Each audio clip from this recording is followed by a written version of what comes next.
Today is August 27, 2025, and this is our 5 o'clock Franklin County Fiscal Court work session. And I am going to ask everybody to join me to stand up for the Pledge of Allegiance. I pledge allegiance to the flag of the United States of America and to the republic for which it stands, one nation, under God, indivisible, with liberty and justice for all. All right, there's a lot of people here. Is Father Peter here by any chance? Oh, there he is. Hey, come on up. He's going to be doing a blessing for us tonight. Welcome. Thank you, Judge. I have to admit, I just came from looking at my phone and seeing the school shooting at Annunciation Church. As I pray, I'm not addressing this body. The things I'm going to say are not, I'm not trying to shame you all or anything like that, but let us pray. God, I have two things to pray about very briefly, because I know time is short. One, I would ask that the people who make school shootings like this possible, through their neglect or through their foolishness, would have to be down on the front lines with the rest of us, picking up bodies and preaching funerals. Yeah, please do that. It would be nice if we didn't shoot our children anymore. Secondly, I lift up this fiscal court to you. I give you thanks for the work that they have done all year, the excellent work that they have done in our community. I ask that you will give them the wisdom to do what needs to be done with many needs and limited resources, guide their listening and their actions, and please bless them. Amen. Amen. Thank you very much for being here tonight. So we're going to switch one thing around. I'm going to invite Chief Brewer to come up. So, Chief, how you doing tonight? Doing good. You got a couple things going on, huh? A few things, if you see the agenda. So the first thing I want to do is recognize some upcoming retirements. It's kind of a sad day for the fire department because we're losing some great guys, great experience, but a very, very joyous thing for them to be able to make it to retirement. There's a lot of guys who go their whole career, bouncing around different places, different things to really lock in and have these guys commit to their whole careers to Franklin County has been a blessing, and they've served great. So first one I want to call up is Shannon McElroy. He's like, is that me? Maybe he's thinking about not retiring. He's a little reserved there, you know? He's like most of us. He's kind of shy on the public stuff, but Shannon has been in the department just shy of 20 years. He's one of our best operators of equipment. He can operate anything. If it's got joysticks or steering wheels, he can drive it, he can move it, and has always been a great pump operator. So I want to recognize him. Next up, I have Captain Jonathan Moore. Jonathan has been with the department a little over 20 years. He's been an excellent mentor to a lot of the young guys. Him and I started about 5 months apart, so we've kind of come up through the department together, and just being able to see the changes over the 20 years has been great, and he's been heavily involved in a lot of the changes. So I want to recognize him, and also Assistant Chief Mike Other. This one here is going to be a tough one because nobody on the department knows what this department's like without Mike. He's been on 27 years, and he has been a right-hand man for me as Assistant Chief. We've been able to accomplish a lot of great things, so I just want to bring them forward. We have a small gift for them. It's never too early to do that. Yeah.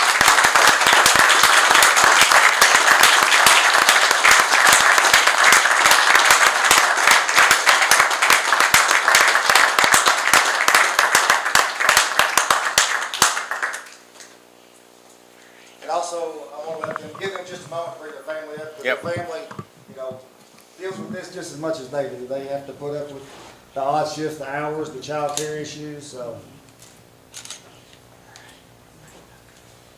I was going to say, if the families of each individual want to come up and do pictures, that would be nice. And I just want to say on behalf of Franklin County, we thank all you gentlemen for your service. I know it takes a lot. It's as Chief kind of alluded to, it's a lot about your families, letting you do what you love to do. And so it's a dangerous, dangerous job. So we appreciate it very much, what you all have donated to Franklin County. So best of luck in your retirement days. I just want to say that's about 70 years of experience. that's leaving the department. Think about that. You know, Mr. Oaker's probably pushing 30 years, 20 with the other. I've worked with these guys for over 20 years, and when you lose that much experience at one time, it's felt. So good luck filling their shoes. It's gonna be tough, but we got guys that are eager to take that on, that's for sure. Chief, do you and Dawn want to take a picture with these gentlemen? Actually, why don't the court get behind everybody? Why don't we get behind them, the We can get court? one group one, then Yeah, we'll get families. group one, then we can do individual families, that'd be great. All right, you ready to do this first? Just a little bit. Still true. Some true, some true.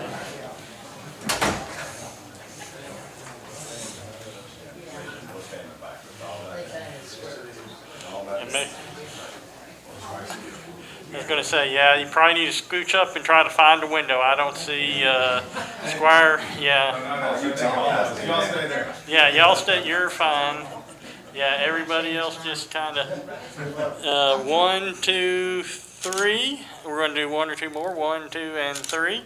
All right, maybe we'll do one from this angle too. Here we go, 1, 2, and 3. That's a little better. 1, 2, and 3. All right, perfect. Chief, why don't you, do you want to get individual families up there some pictures? Yes.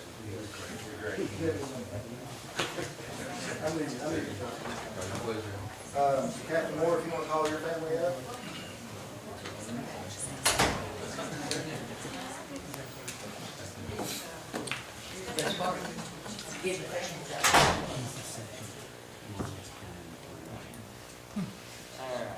Right here, guys. 1, 2, and 3. You're gonna take a couple more. 1, 2, and 3. One last time.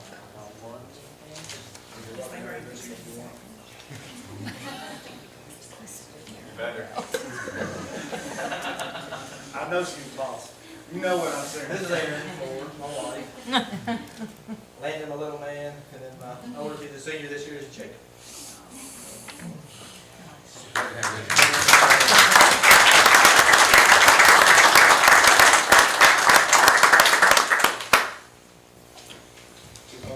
Your family up.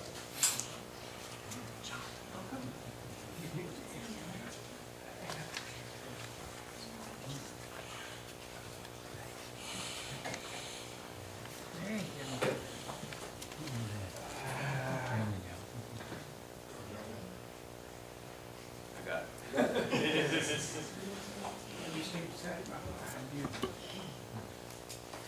All right, guys, look right here. We're gonna do a couple. 1, 2, and 3. One more. 1, 2, and 3. And one last time. 1, 2, and 3. Perfect.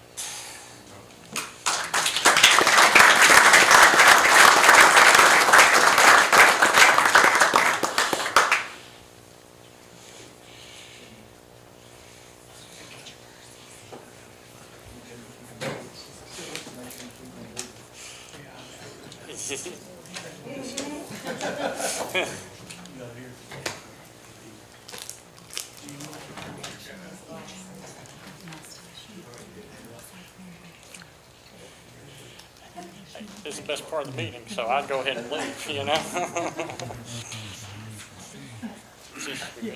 Yeah. That's Okay. Get you that's one thing. Thank you all for letting us recognize them. You know, it's a big loss for the department, like I say, but good day for them. So they'll You want to scoot that forward some more, Andrew? I think it's kind of back a little. be able to move on to their next chapter Yeah. and write their next book. So, Yep. all right, thank you. Chief, on a personal note, sorry to hear about your grandfather. Just wanted Thank to you, I way to appreciate push it up. So his grandfather passed away, so Thank you. sorry about your loss. Okay, before we get to public comments, Max, could you go ahead and do what you do, please? As we've stated before, at this time, we won't be able to take any public comments regarding either the recommendation to approve or decline any zone changes that are currently pending before the court. Thank you. So is there any public comments that don't have to do with the public comments, the public zoning hearing tonight? Already seeing none, I believe. On the record that I disagree with that, and I want it in the minutes. Okay. I believe the extension, Philip, is that you?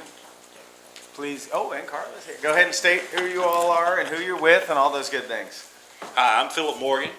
I'm the chairman of the Extension Board for the Extension Office. For what county? Franklin County, of course. I got you. It's a very hard task. I'm Carla Carter. I'm Family Consumer Science Agent for Franklin County Cooperative Extension Office. I'm also the Fiscal Coordinator. Welcome. Thank you very much. Well, the Extension Board met this month, and we unanimously voted to take the compensating rate for the taxes this year, and that would be 2% for the personal property and 2% for the real property. Alrighty. Any questions from the court on this presentation? I just want to thank you all for everything you do. You know, the Extension Office is a huge thing in our community, especially for our children, for, you know, our elders. I mean, there are cooking classes. I went to the 4-H camp this year and never thought I would. That was a little different, but it's amazing everything that you all do. So I just want to say on behalf of Franklin County, thank you for your involvement. So. Thank you. Thank you. And before we go, let me just give you a quick update.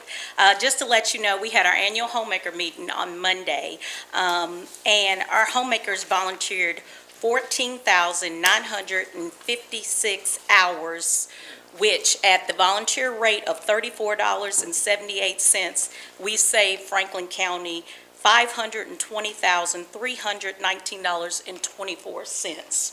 So that is to be commended. As Judge said, we took 200 humans, and that's what McKenzie called them, to 4-H camp, and we thank Judge Mueller for attending, so at least he knows where our tax dollars are going.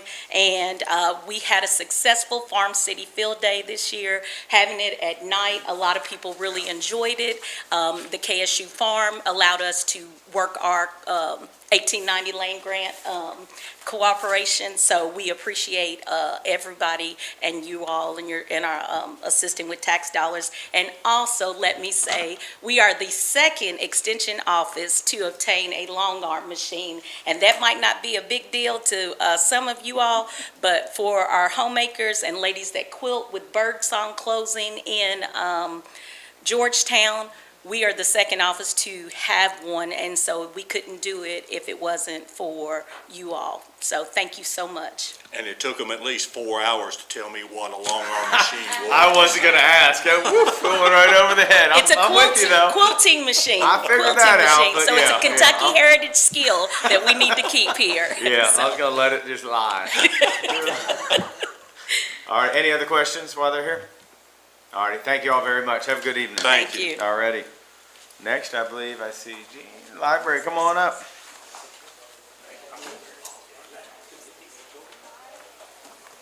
Please state who you are and who's with you and what's going on tonight. I am Jean Rourke. I'm the director of the Paul Sawyer Public Library, and this is Carolyn Lynch, our board president. Nice to meet And you. I'm here to present the tax rate, but I'm going to talk about the library just briefly before I do that, so you have an idea of why this is so important. We do workforce development, technology, arts and culture, youth and families. So this year, we did a tech program, TECH, Technology Education for the Community and the Home. And that was with a grant from the Public Library Association for computers and education. So we did, I think we had 16 students who took part in that, and then they all received a laptop at the end of that. So they got basic computer education and then a laptop so that they could improve their skills and hopefully join the workforce in a more substantial way.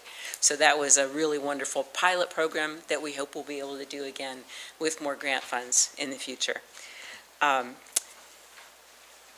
We work with the Kentucky Career Center. We provide basic computer classes. There for a while, everybody knew what Word was, and now we're finding that there is more demand for that. So our digital services librarian is teaching Word and Excel and even just basic computer education, how to type on a keyboard, because some of us, me included, never learned how to type correctly.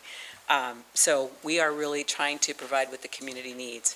And if you ever see our VR, our virtual reality programs advertised, you really should give it a shot. I don't know if you've ever tried VR, but it is really cool. And so we do offer that for free. We do that several times a year, and Dalton Bennett, our digital services librarian, comes up with these really cool scenarios for us to do. Some of them are literary, some are just pure entertainment, but sign up for those. It's really fun.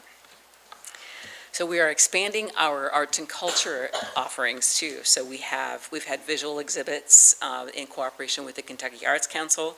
We are going to be part of the Louisville Photo Biennial starting Friday. For the next 2 months, we'll have a photo exhibit from a photographer in Louisville, but we are part of the biennial, so we'll be getting some folks who are traveling around to all these satellite places outside of Louisville, which is part of this exhibit.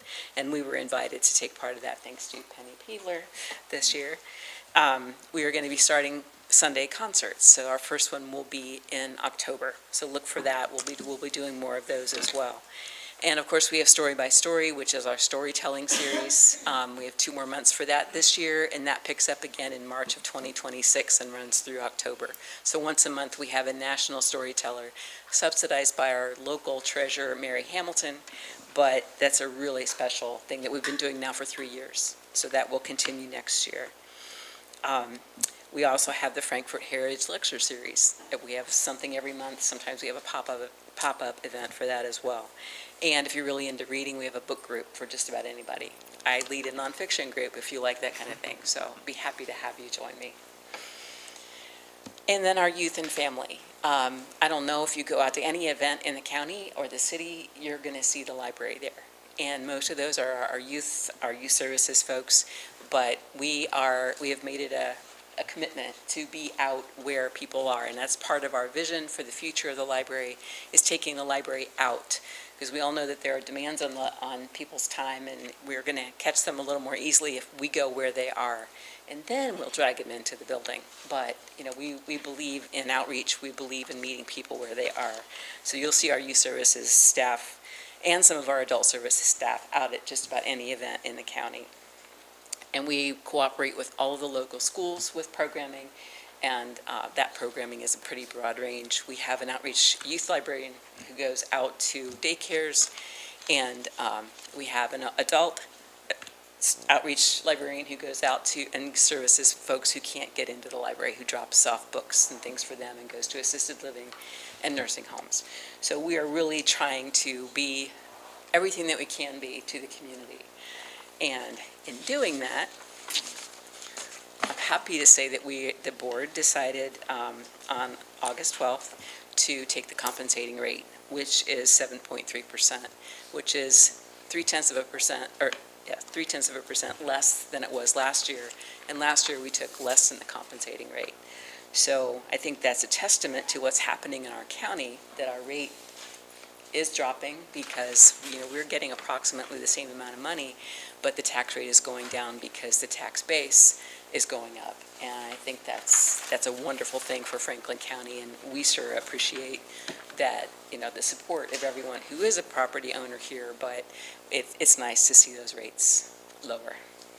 So, and I want to brag too. Would you like to say anything? You've come all this way. You want to hop in?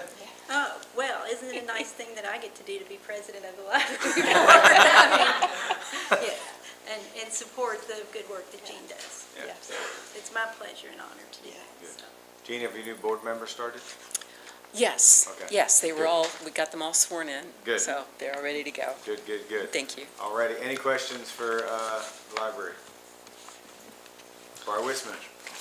Gene, thanks for being with us and giving a great report. I've been asking somewhat to everybody that's coming, making a presentation on taxes or anything else. Are there any federal programs or anything you all had recoiled, pulled back, or any gaps in financing that you think may be coming up that we need to consider? We are fortunate in that the federal grants that we receive come through KDLA, and they are for additional programming. So most of our operational costs are provided locally through our property and tangible taxes. So we aren't anticipating a huge drop in our direct funding. Those cuts will affect the Kentucky Department for Libraries and Archives more directly than they will us. And they provide support to us. So they provide consulting, they provide book kits, they provide a lot of services. They also disseminate grants from the federal government for programs that we have benefited from in the past, but we don't require those for our basic operating. So while it's a serious thing that we have to look at, it will not affect us likely directly in a major way. So no individual programs that you're not able to offer No. this next year that No. you have in the past? Okay, No. Thank you. All righty. Well, thank you for all you do. Thank you. Thank you. All righty. Next is Mr. Bill Cole, no stranger to the Fiscal Court. How you doing tonight, Bill? I'm doing fine. How are you, Judge? Doing well, thank you. Thanks for being with us. Thank you, Judge, and thank you, members of the court, for letting me appear before you and ask that the court allow amendments to our bond issue amendments have to be made in November that will let us have $1.5 million to do major renovation in the Grand Theater. The documents you have from me show that we would do that. The bond issue matures in 2032. We would actually pay off the bonds early, even doing that. I think we've done good stewardship, and then we made some adjustments during COVID, and then in 2020, that slowed down some payments because we weren't sure on what the receipt of the revenues would be, but they're back, and we can do that, and we will be able to pay those bonds off early. I think the Grand Theater, you all caused it to happen in 2006 when you authorized these bonds and made it possible for us to do that. And we do need your help again at this time. At that time, I'd become president of the Grand and viewed it as a potential significant attraction in Franklin County. I think we've proven that it is that. Next Saturday, we have Marty Stewart, a sold-out show. Ken Burns in the PBS documentary said if there was a president of country music, it would be Marty Stewart. We have these two women, Rising Appalachia, that they've sold tickets in 12 states, including New York, New Jersey, and that. We had 4,000 people that come from out of county. We fill the restaurants. We keep people at home that went to Lexington and Louisville more, that now affected by income is here. We bring more people from Lexington and Louisville. We think we've proven that we do have a great value in this community. You may have seen in the paper, we have been raising money for our endowment because I'm 76. My goal this end of next year that I will be a much less important person in the Grand Theater operation. For the Grand, that needs to happen, not just for me. But we're going to add talent. We've got a young woman, Stacy Barnes, here, who's working for us in development and fundraising, who is going to help us make all that happen. We do need, we're raising that money, the challenge match, but we do need to do this renovation. The theater was open in 2009, so it's 16 years since we opened the theater. I know no way, and I can assure you, I've given my energies and much of my life since 2004 when I became president of this organization to make it work, but to get another $1.5 million, it's something that I don't want to use the word easily about a significant amount of money, but it's something that we can do and that we can still honor our commitment to you all and then pay the bonds off early, and perhaps there's another project in the central city that you all want to do. Thank you all so much. If you have any questions, I'd be happy to answer So them. I do want to let the court know that Bill came to a finance meeting. We talked this Yes. through. Could you, real quick, before we take questions, what exactly would the $1.5 million be used for? In the Well, renovation? I've got a little paragraph about it. Just so anybody watching. Our sound equipment is analog, it's antiquated. Our lighting system is not LED. That's what, our HVAC units, some of y'all who were here, they were put by helicopter on a roof. I think they're up $200 and something thousand for those. All those things are what we would be doing, replacing the seats. They were donated by Regal Entertainment in 2005 to us. And they've been in our possession for 20 years now. It would be basically a complete do-over that would let us do another 16 years. And as I said, and the bonds be paid off early, and then you all in the central city could do something else.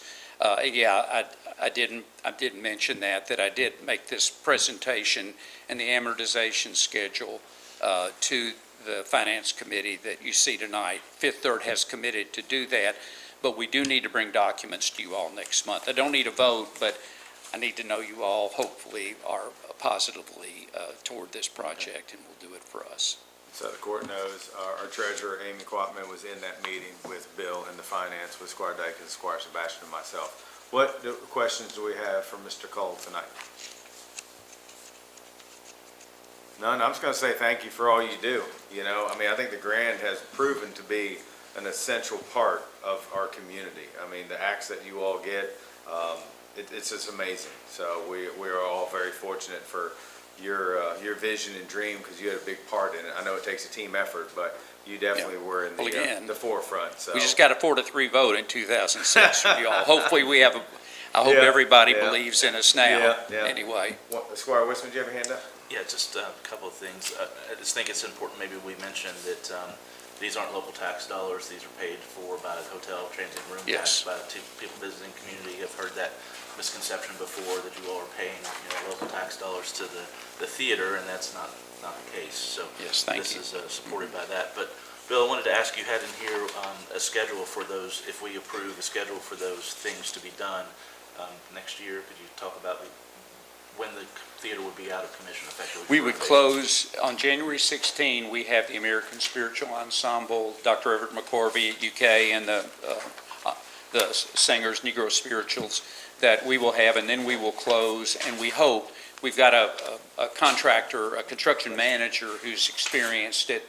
We're going to schedule this so that hopefully in that 3 months we can complete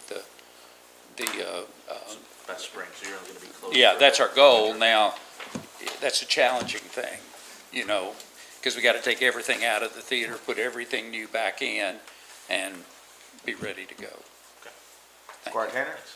Well, he answered some of my questions, and I wasn't in a meeting, but I was wondering about any structural changes rather than just the lights and the sound system, which would not be very visible, but the seats, are there more or less seats, or is any other changes to the atmospheres, et cetera?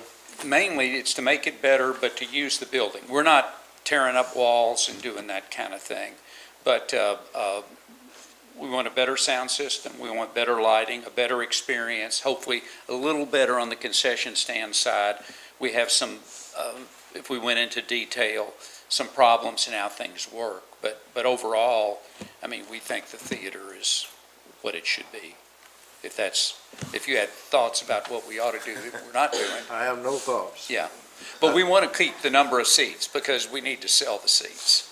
We still have to generate most of our revenue, 60%, through the sale of tickets.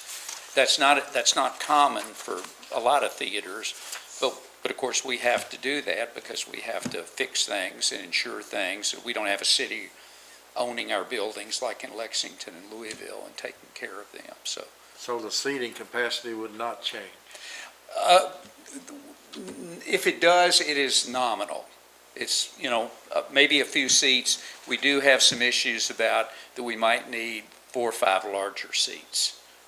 There is a change in the size of some of our audience, but that we hope that we can do that within. We're going to let that one lie too. What's that? We're all going to let that one lie. Well, but it could be we have 424 instead of 428 at the end of this, something like that. That's all, though, that we really do need to have our seats and sell the seats. Is anything else? I believe that's it. Any other questions or comments from Mr. Cole? Bill, thank you. So we're going to try to be on the agenda with some documents next month. Thank you all. Sounds good. Thank you. All righty. Next, Duke Wilburn, I believe, our road superintendent, is up. How you doing, sir? I'm doing well. How are y'all? Thanks for being with us tonight. Thank you. Just like to update the court on what the road crews have been up to last couple of weeks. Been doing a little guardrail work, mainly out on Scruggs Lane. The plant board had to take out some trees in a curve, and we had to go in and put in some guardrail to keep people from driving off the cliff. So that turned out pretty good. actually, yeah, we actually, I'm sorry? It was a safety concern. It was. It was dangerous. And you couldn't really tell without, the trees that were there before, so. The trees were there, you couldn't tell, and they were gone. Right. Yeah, so, and we did remove some guardrail up at the park, down at the pulling track, so we can do a little dirt work down there. Hopefully this fall, make it a little better. Had the mow trim out, just about every day. Of course, roadside mowing. Been working up country lane on those light poles. We did get all the ditching done.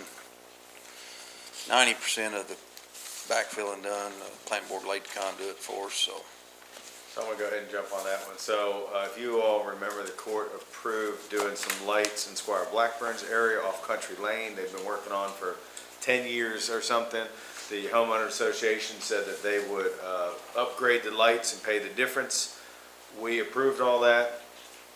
Since some of our staff is kind of new and hasn't really done light poles before, we didn't think about boring and things like that. Duke said the road's pretty new, I don't want to cut it. So I just want to say a special thank you to Duke and his team, because they were able to work with the Farmdale Water Department, I believe, and they had a little machine where they were able to bore themselves under the road and save us a ton of money and not have to cut the road. So thank you for that, Duke. Worked That out was real a big well. save. Yeah. So. We are waiting on final inspection for the fuel tanks. But Actera did get a hold of Fire Marshal today, and they're trying to schedule a final inspection, so expect it to be within the next week, and we'll be operational on that, so that's a good thing. So then I want to let the court know the additional pole barn that we approved has been built. I believe That is we're waiting on the paving company to come and fine tune around that, correct? Yeah, he'll be here. He told me he'd be here on the 2nd, so next Tuesday. Yeah. So we will be, Get that wrapped up. Jenny will be contacting all of you all, and we'll figure out when we can do a nice ribbon cutting for that facility for one of the biggest, capital improvements Franklin County's done in a long time. Squire Sebastian. Thank you, Judge. Can you tell us if the contractor from Oklahoma that set the fuel tanks, do they have to come in and be part of the inspection? They are coming How many back times have they been in and out? just Because once. They've been here once All right. for 2 days. And then they'll come back to meet the fire marshal to do the final inspection. And was that part of, Go ahead, you're fine.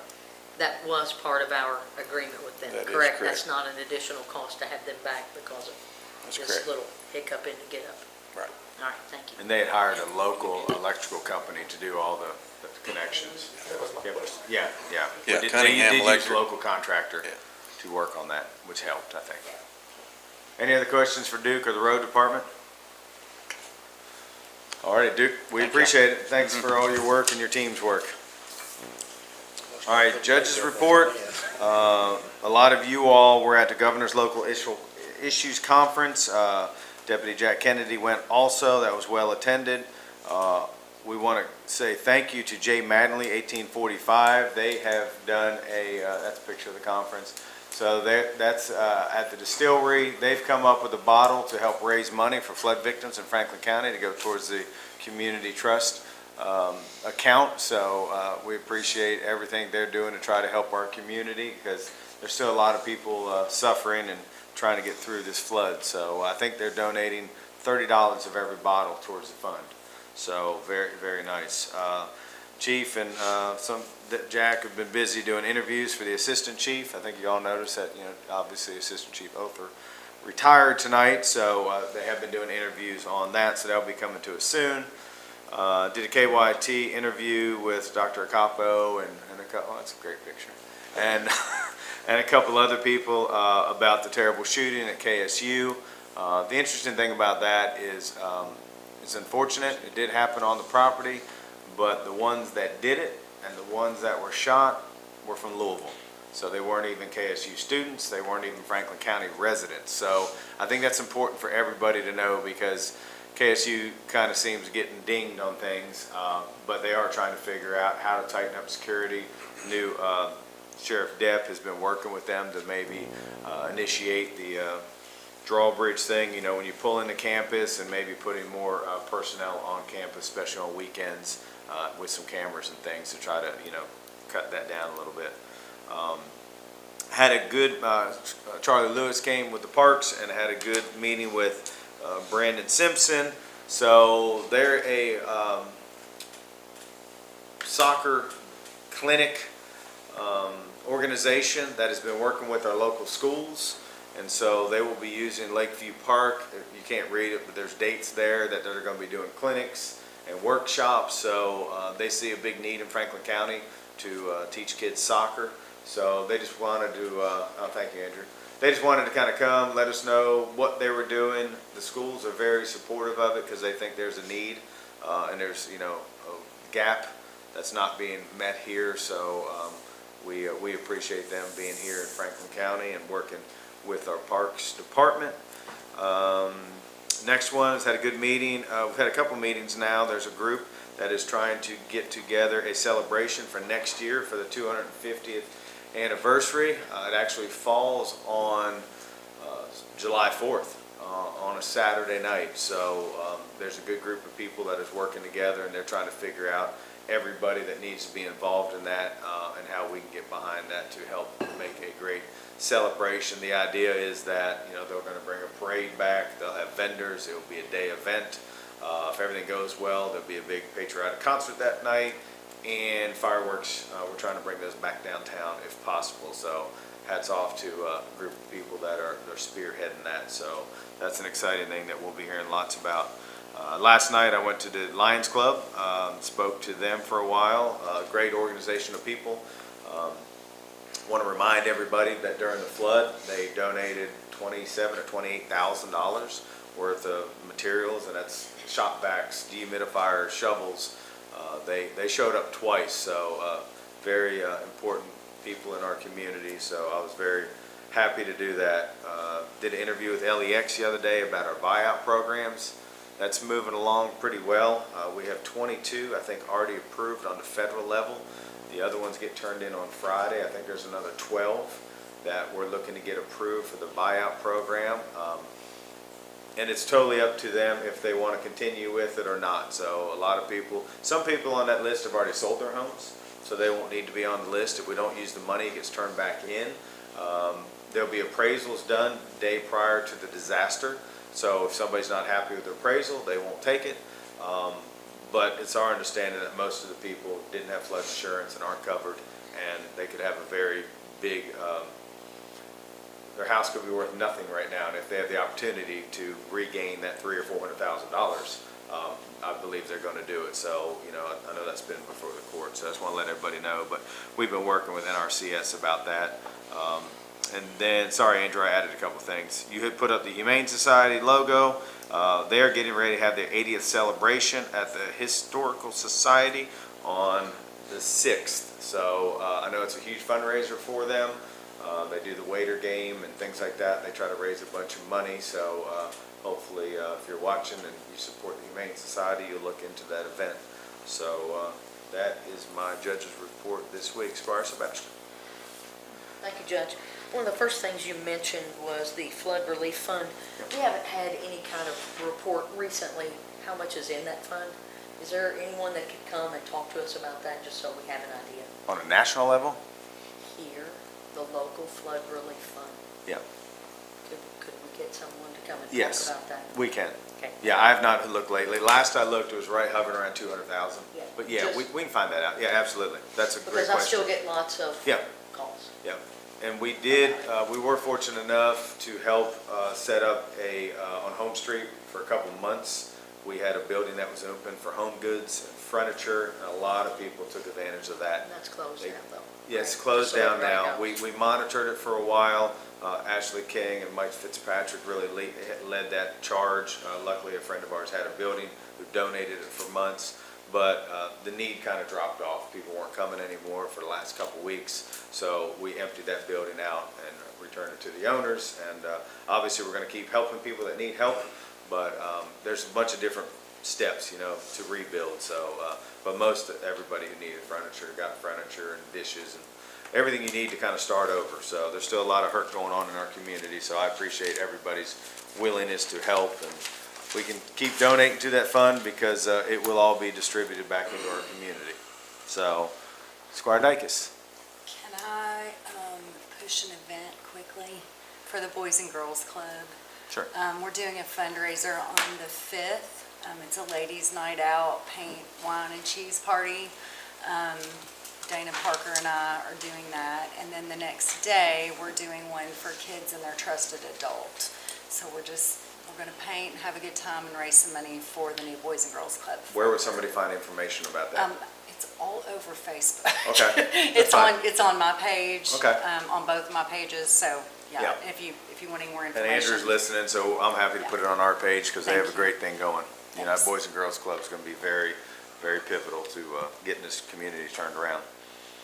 All right, Squire Whistler. Judge, I just, while we're talking about flooding, the community may not realize the impact is still ongoing. I just saw that we have some of the people that live in the housing authority buildings are just now getting to go back into those facilities, and there's a need right now for, I think, about 30 mattresses just to get them back into their homes and additional home goods that are going to be needed. So I'm trying to figure out exactly who's going to facilitate gathering some of that. I know there's a few parties that are still trying to go after that, but it'd be nice to know, what kind of money is remaining, and I'd be happy as a court to put some restitution to some of those things if we need to. So. Absolutely. Alrighty, let's go ahead and move down for authorization approval from our minutes from August 7, 2025. Anything on that? Yeah, Judge. I think we had an amended given to us, On the, special meeting. gotcha. I'm sorry, Squire Whitson? There's a couple of changes here, the way that meeting occurred. The meeting was called into order at 3:31, but you immediately recessed it. I think that should be reflected. And then the meeting adjourned, but I don't know that everyone was still present. I would like it to state who was there to vote to adjourn, because I was not. Or I didn't get pulled over to do that, at least. So I'm gonna ask court because it's gonna be my memory, I guess, of who was still there at the end. So we'll add, we then recessed. Yeah, you moved into an immediate recess Yeah. after calling it to order. Yep. We did the roll. Who was still there when we, Squire Blackburn was there, Squire Dykes was still there, Squire Sebastian? I Trying to had remember. walked out the door because I had a 5 o'clock Yeah, meeting. no. To get to. And I was outside talking to people. I didn't see it happen. Okay.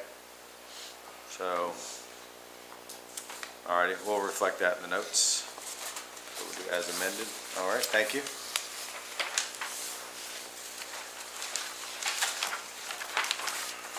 All righty, next one was our regular meeting of August 12th, 2025.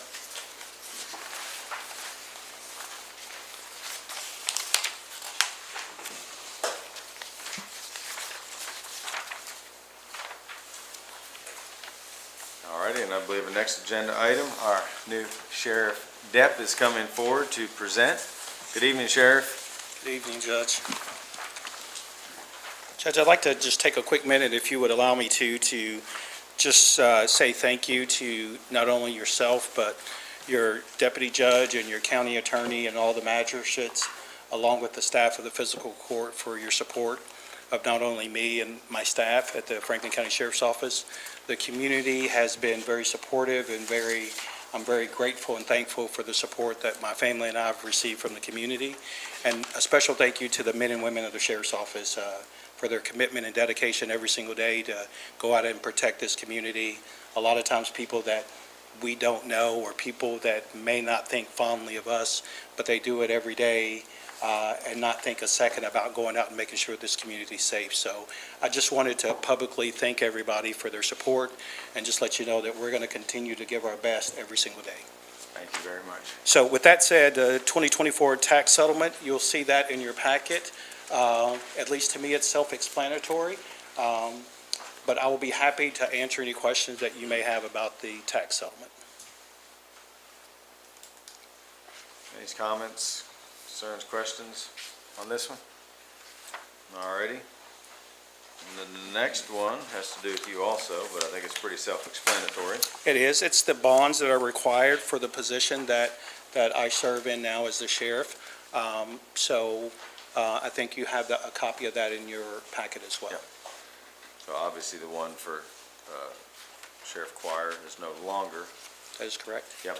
And I do think, just so the court knows, I think there's a reimbursement that goes along with his coming off that the court will receive. Yeah, because it those wasn't payments. full term. Yeah, That's correct. I believe you're correct.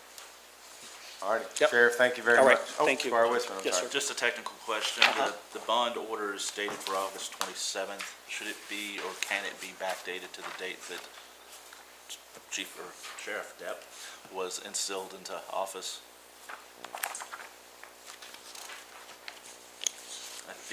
I cannot remember what KRS states, that there's so many days that the bond has to be put into place within Max thoughts on being that? appointed, but I wanted to ask. I can't remember off the top of my head, but I think it's within 30 days, and I think we're within the period. I don't have it sitting in front of me, but I'm almost positive it's within 30 days. Did you not have a bond as chief deputy? No, sir. Really? Not required. That's interesting. I thought it would have been. Did not. Learn something new every day. Yes. Okay. I got a question for my information. Go ahead, Squire Tanner. I want to make sure, just so I understand, we're talking about the bond is an amount of 500,000, but then on the back, we're paying for 400,000. From CAECO. I don't exactly, you have to catch me up on that a little bit. Sheriff, does that make sense to you? I think, and I don't, correct me if I'm wrong, I do know. I can't. I'm thinking the 400,000 is the amount of advancement that we get. So why it's $500,000 a bond itself, I have no answer, but I will certainly, if the court would like for me to, I can certainly do the research on that and then get back with you or the whole court and let you know why one says 500, the other says 400. Works for me. Yes. If you don't be mind, glad- send that to Jenny and she can distribute it to the whole court. Be glad to do that. Perfect, thank you. Yes, sir. All right, Sheriff, thank you very much. Stay Thank you safe all. out there. Yes, sir. All righty, next I believe, oh, there. I'm Is it sorry. because one of them is a revenue bond and the other one is FEMA bond, I think? I think that's the difference. Yeah, I know there's One's three. revenue bond and the other one's the state advancement bond. Is the state advancement, which is. So there's two bonds, not There's one bond, there's three. two bonds. There's two bonds. That's why I think there's a difference. Yes. There's three? It's my understanding that when Michelle and I did this, there's a replacement on advancement bond that we do. There's one for the county revenue, and then there's a qualifying one as well. Yeah, there's three different bills here. Yes, it's my understanding there's three different bonds. bills. But the ones, Go ahead, Squire. I apologize. No, you're I'm fine. talking out of You're turn. fine, thank you. I think the ones that Squire Tanner asked about. I got you. I was only answering your question. The 500,000 is the revenue bond, the 400,000 is the advancement bond. I just tried to answer his question. Yep, Yes. yep. Thank you. It just proves I read all my material. Every word of it, Yep. every time. All righty. Autumn, how you doing tonight? Doing well. All righty. So tonight, tell us what you're doing here. So this item is a second reading and approval of an ordinance amending the table of special ordinances, section 1, zoning map changes of the Franklin County Code of Ordinances for a portion of the property including 47 acres at 5700 through 5930 US 127 South, a portion of the property 70 acres at 6238 US 127 South, and a portion of the property 57.696 acres at 2024 Keaton Lane, from a rural residential zone to a planned commercial, planned industrial PC zone. Okay, I'm happy to answer any questions. Just want to remind everybody that since we're going off the record, we got to be really careful kind of what we talk about and how we talk about it. Any questions for Autumn? Squire Wisman. Judge, I asked Autumn a question earlier, and I'd just like her to state for clarification. There was an additional 2 documents that were not part of the original record last meeting that were part of the record this meeting, and my understanding is that those were they were the same minutes that were previously submitted to us, but the additional documents were why? Because we signatures on those now? Correct. The minutes from the 7:10 and 7:22 Planning Commission meetings you had in draft form, those were signed by the Planning Commission at their recent meeting in early August. But there was no changes to those minutes other than that they were officially adopted by the Planning Commission, and we wanted to update you on that. Thank you. Okay. Squire Sebastian. Thank you, Judge. I've got a question for the county attorney. Can you talk to us about the criteria before us to reach the decision tonight, what that is based on? Just want to make sure that we all have the same level of understanding. Talking about the provisions of KRS 100.213. Could you read that, just so everyone hears that? I'm probably going to ask you to read it more than once tonight. Thank you. Okay. Before any map amendment is granted, the planning commission or the legislative body or fiscal court must find the map amendment is in agreement with the adopted comprehensive plan, or in the absence of such a finding that one or more of the following apply, and such findings shall be recorded in the minutes and records of the planning commission or the legislative body or fiscal court. A, that the existing zoning classification given to the property is inappropriate and that the proposed zoning classification is appropriate. B, that there have been major changes of an economic, physical, or social nature within the area involved which were not anticipated in the adopted comprehensive plan and which have substantially altered the basic character of such area. Numerical 2 of that statute, the planning commission, legislative body, fiscal court may adopt provisions which will prohibit for a period of 2 years the reconsideration of a denied map amendment or consideration of a map amendment identical to a denied map amendment. Go ahead, Squire. So just to finish my question on that, are there any other considerations? We are considering a zone change. We're not talking about a development plan, nothing like that, correct? It's currently in front of the fiscal court as a map amendment. Again, are there any considerations, any other factors for us to be mindful of in reaching our decision tonight? I think what's in the record in front of the... What's in the record?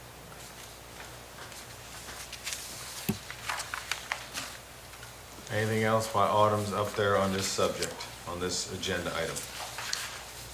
Judge, I'm going to request again, I know you all voted it down last time, but I really want to stress that given, again, that this is an action by a governmental body, initiated by a governmental body, and because this body has not got to hear directly from our citizens about their concerns, which they have reached out to us time and time again about, I would like to hold a public hearing so that we can hear from our citizens directly in this manner and not going off the public record from the Planning and Zoning Commission hearings.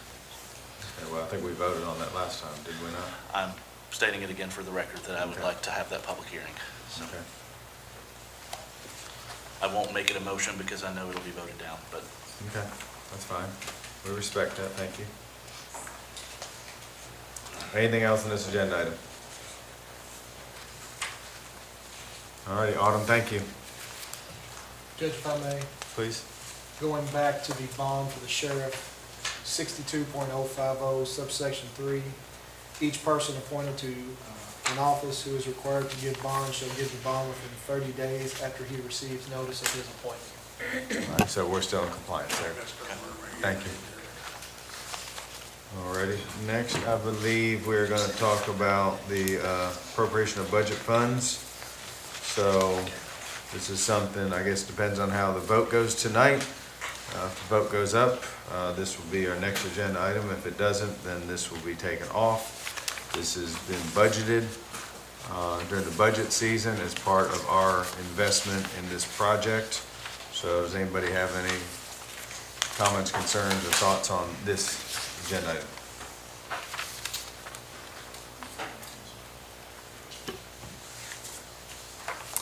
yeah, Squire Judge. Richmond. I would like an explanation generally of this. I recall, I mean, this has been a fast-track process altogether, right? This started for the first time that I heard anything of it in December effectively, and now we're 8 months later, and here we are ready to allocate money for the project. But it was my understanding, or what was represented to us at the time, that we would not have an outlay of funds in any way for this project until there was such time that the project was moving forward with development, that we were not outlaying funds to put in streets or infrastructure. The opposing county was bringing in sewer, and we were not going to do anything until we had something more sure, that we had either a business in place that was ready to move forward with certain guarantees, that we had so many employment jobs guaranteed and certain amounts of income on those. So I'm just wondering what the haste or what the need is that we need to go ahead and commit $500,000 of our money to this project. If somebody could please explain why this is contingent tonight when we haven't approved a zoning change yet. Yeah, well, I think it's to purchase the land ultimately, you know, and in order to use the money that was given by the state, those funds have to be spent to purchase the land. So that's what this is for. There's no infrastructures going in, there's no roads going in, there's no, you know, it's up to Anderson County City, you know, to bring the sewers there. That's not on us. But it's our understanding that, you know, we're in it for 500, the city of Frankfurt's in it for 500, and then same on Anderson County, and then our own economic development is putting in $1 million, I believe. So the scope of this action is to purchase, to have effectively, what is that, $4 million or $8 million, $6 million? What amount are we putting together here? The incentive from the state is $2 million per county. Yes. It's $1 million for the city of Frankfurt. We're each putting in $2 million. $1 million for the city of Frankfurt and Franklin County together, and $1 million for Anderson $500,000. County and Lawrenceburg Yes. together. So $2 million apiece. $6 million total. 8. We're putting up 2, they're putting up 2. We have 500, city has 500, and economic development has $1 million, that's 2. Okay. To get the $2 million match, and Anderson County would be doing the same if this passes. Squire Sebastian. So the 8 million is being set aside to purchase property only, or is it to purchase property and to do infrastructure? I'm trying to make sure I understand that, because now I've heard something a little different. Yeah, it's my understanding to purchase the property and any other kind of testing or whatever that would have to be done. There's been no conversations. So the 8 mil is gone then, correct? Is Yeah. that what you're thinking? that Yeah, $8 million? or whatever it takes. I haven't heard the final thing. If they don't use all of it, then the state doesn't match the rest of it. They only match what we put out. To purchase property but Correct. not do any improvements. Where can we get some guarantees? Because this whole process has been a moving target, and you're the one in the mix. You know, I'm not privy to these meetings or haven't attended them, let's say, or the other discussions that are happening, but with what's being put in front of me at every meeting regarding this project, I'm uncomfortable with, frankly, the lack of guarantees I'm getting. I mean, I brought this up at the December meeting, that my biggest concern was taking something like this, creating an industrial park, buying land, and then it languishing and being like other communities that surround us, that we say, well, okay, we've got to start putting in a couple $1 million of infrastructure to attract the right kind of business. You know, the creep that happens with these industrial parks every single time, all around the state, that you've got to get it shovel ready for the next business that comes in that is looking at 500 communities and ultimately doesn't come here. Now, we were assured that was not going to happen, but we don't have, I mean, verbally, but we don't have anything in assurances here, and we've not put anything in place. So I guess the question is somewhat about adopting this resolution. It makes me uncomfortable because we've not had time, or as a body meeting together, to put some clauses here to say that this moves forward with property acquisition only in the instance that we're not doing infrastructure improvements or developing roadways or expanding in some other way to adjacent properties that we've not had part to review, or that isn't in the other county that, you know, that may grow and force something upon our side of the county that we have no purview over. I mean, I've brought up all these concerns all along. I know the community is concerned about these things. So is this the instance? Is this the resolution that we should adopt contingent on our, I mean, we are the fiscal court. The only way we get to hold feet to the fire is through the money we put to things. So I'm imagining that this is the document that we need to add some of those contingencies. I know there's a hurry to meet a deadline for the state in September that hasn't been said overtly, but I know it's there. could this be delayed to have input on that and to put some of those contingencies to give our community some reassurances? So you say you don't know about all this. Have you attended any of the economic development meetings that are open to the public? Judge, I'm not going to do. Have you I have gone to the attended many district things. meetings once a I've month? researched quite a lot. I've followed up on this.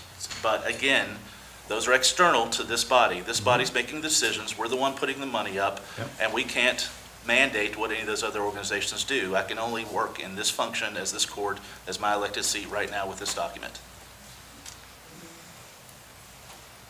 So I guess my question is, can we add contingencies to this document? This is appropriating money to buy land to eventually develop. This seems to be the only instance. There is not an assurance that a development plan is going to come back before this body to review or approve. That will generally go to the Planning Commission as long as it's within the scope of the industrial park, which we all know is broad and vague as can be. Even though we've asked for some definitions to be put in place that we've not got yet. And we're going through a rewrite, but that process is down the road. At the moment, you know, we're allowing land to be purchased for this purpose if this zone change goes through this evening.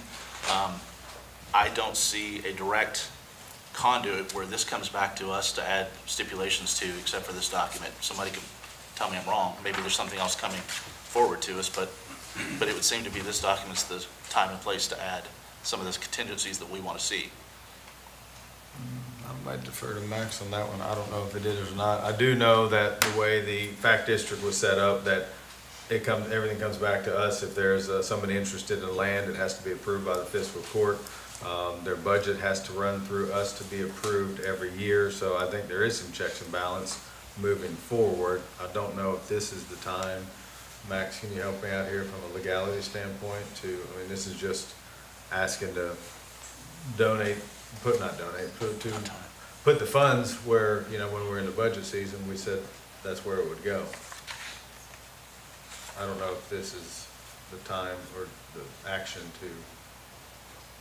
So this is just to appropriate the money? Yes. Or- I guess if the court wanted to, they could technically say what it is to be used for. I mean, but Squire Blackburn. I mean, it's just like any other line item in a budget. I felt like we did. We talked about it in the budget discussion, about we were gonna put this money up to invest In in this our project. community. I mean, you know, we created the Franklin Anderson Industrial Development Authority in November of last year. And it has been overtly said that, you know, how that was gonna work. We talked about it. We all voted on the budget. I don't see where the cloak is. It's been open. And ultimately, we voted on the members I've had- that represent I've had- us on that district. I've made sure I've had total clarity of how this is working. And, you know, we get the seats on the board. And there's some things that we can offer in guidance moving forward on that. This is just to appropriate money if this zone change happens, the amendment. It was kind of crystal to me, going back, that's what it was for. And it's been 8 months, you know, we talked about money 8 months ago, and then the day we're doing it, it hadn't been a rush. It's been coming. We've been seeing it. We know it's happening. I've been calling our economic development person here and speaking with them, and I've tried to go to every meeting I can. I haven't gotten any information other than those times, so I feel like I've got everything I need. Squire Tanner, I'm sorry.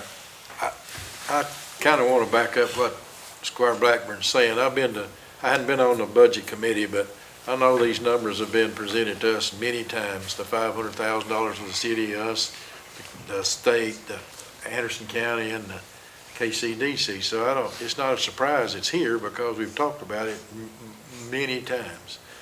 And at least it's been out there. And so it's not a surprise to me. Now, this just appropriates the money as it's been worked through the budget committee, which I'm not on. But anyway, it's not a surprise it's here, because it's been talked about many times, or at least I thought it had been. I agree. And I think a lot of it goes with the whole grant process. I mean, there's guidelines that have to be followed. Go ahead, I'm sorry. No, you're fine. Go ahead. I'm just kind of thinking out loud. Yeah. I mean, the money is, we've talked about the money 100 times. That is absolutely accurate. We have probably talked about it more than a million times at this point, but I'm wondering if, I mean, I know what the fears are. I've heard them, and I understand them, and I think that we are all Franklin County citizens, and we want the right thing to happen here, and we want people to be safe, and our water and our air and all those things to be safe. But I think, and tell me if I'm wrong, that is something that we would put in, I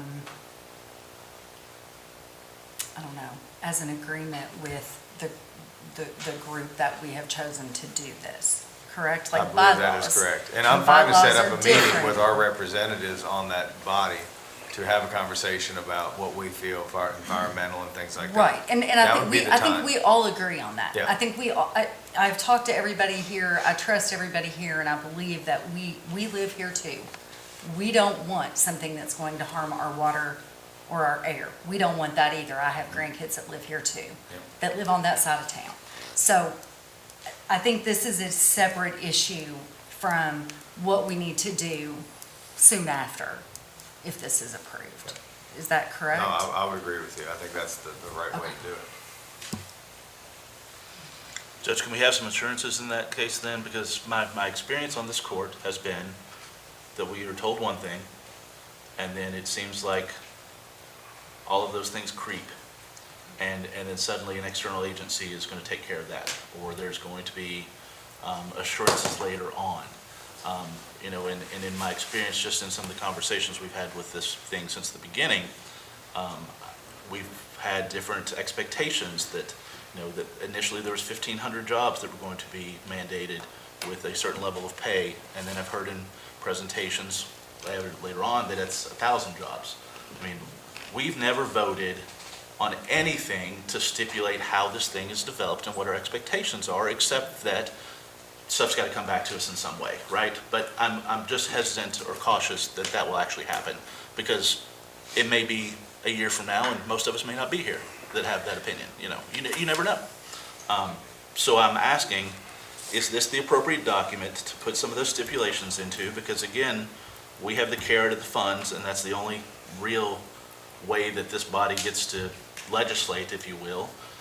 Or is that going to be something that we have some assurances to the public is going to be coming up soon for us to put those regulations, those expectations, all of that into? I haven't had any discussion of that kind of process about when that's that going to happen. We were promised it's going to happen, but it hasn't happened, and we are 8 months down the road now. So maybe somebody, you or whoever, can explain to us, you know, what the expectations are going forward, because they have questions, so do I. Yeah. And I've not been in some of the finance meetings or some of the other meetings that have occurred around this, so I'm just asking because I'm trying to be as transparent as possible, and when I have questions, I want to ask them in a public forum so that they're answered in a public forum for the public to know, so.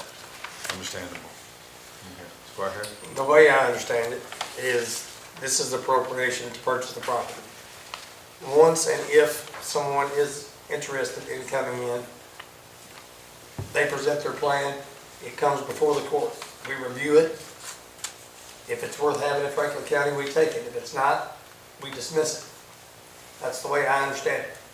Right, but I think what people are looking for is some assurance that if we're not sitting in these seats 2 years from now, that still would be active. And so that's where we need to work with the fact district to make sure those stipulations are put in there as far as guidelines and things like that. I mean, that's what we're all talking about here. Cortana, did you have a hand up? I did, but I was just gonna call for point of order. I think we need to be talking about the $500,000 appropriation, and that's my thought, and I don't know that we're staying with that. Okay.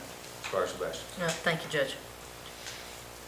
So in the fourth whereas clause, it says, Franklin County Fiscal Court now wishes to conditionally appropriate the funds, et cetera, et cetera.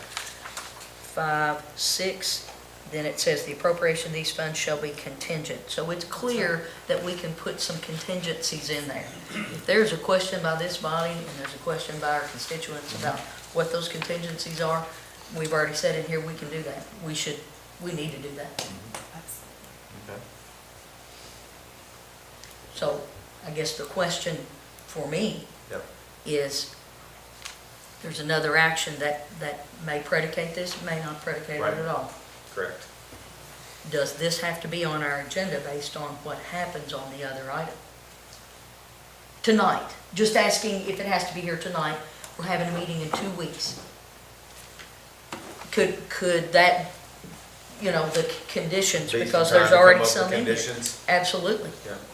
Because I'm going to be for the conditions. Yeah. If I think if everybody, one I thing- think everybody here is. Yeah. I mean, that's I'm not definitely saying a that no concern. one else is, I'm only speaking for me, that's all I can do Yeah. right now. So, Yeah. Is court okay with that? When? That's my question, when? Is that going to be at our next meeting? It'll be the next meeting.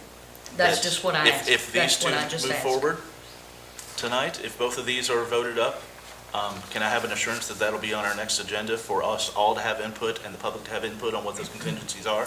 And we put that in place? Does that need to be a joint meeting with the fact board, or how does that happen? I'm just asking. I want them to know. Yeah, no, and I'm thinking through. No, I agree. Yeah, I mean, I guess it would be a meeting with that board and us. Okay, that's a special meeting then. Okay.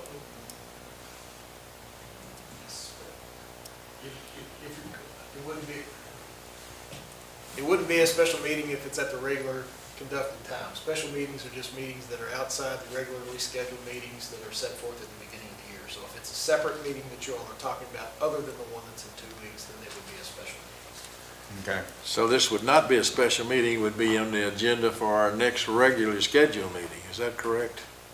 I don't. Oh, it's assuming whatever- it gets on It's there. what you all choose to do. Yeah. Like, I Assuming don't set that's the what the agendas judge- and I don't set the schedule. So if Yeah, you well, all want to I have a don't do special the meeting agenda about either. that, then you all can have a special meeting. If you want to do it at the regular meeting, you can do it at the regular meeting. We But would either need to come with items to put in there, or we would have to take them, get the comment here, and then bring that back at a later meeting to make sure all the items are in here, Right. is my assumption. Yeah.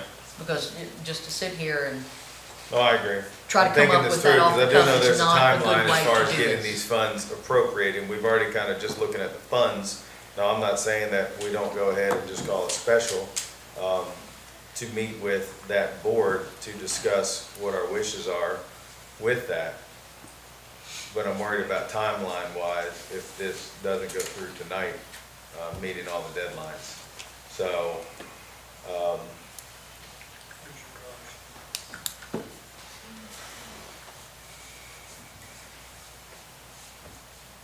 I'm trying to think, I mean, I can give you my word that we'll put it on the agenda next time, or we'll set up a special meeting with the fact district. I mean, I don't have a problem with that. I mean, I want to do what's best for this community.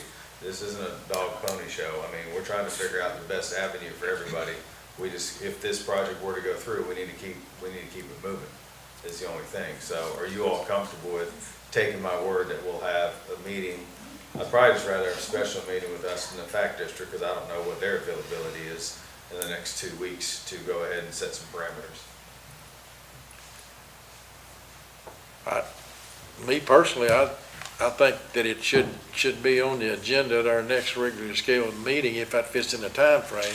Okay. However, I don't think it would be anything inappropriate for our committee to meet with the fact, because everybody would have, if you got 6 people putting different contingencies in there, it's gonna be very difficult to come up with something that works. Yeah, to manage it and figure out how to do that. And, But that's part of turning the sausage. That's what we're here to do. If that takes Well, 2 if you days don't, to if do you it, don't like it's the part of it. contingencies they put in there, then Yeah. vote against it. Yeah, right. Our next meeting's September 10th, Judge, at 5 PM, and then the following one's a 9 AM meeting, so I just want to say I'd prefer it be the evening so the public can attend. Yeah, okay. Are you all okay with, and I don't even know if this thing will pass, if it passes, are you okay with voting on this if I give you my word that we will have that meeting within the next 2 weeks? That's my question. Squire Blackburn, I'm sorry. The Franklin Anderson Industrial Development Authority is meeting tomorrow at 1. So, is that a closed meeting?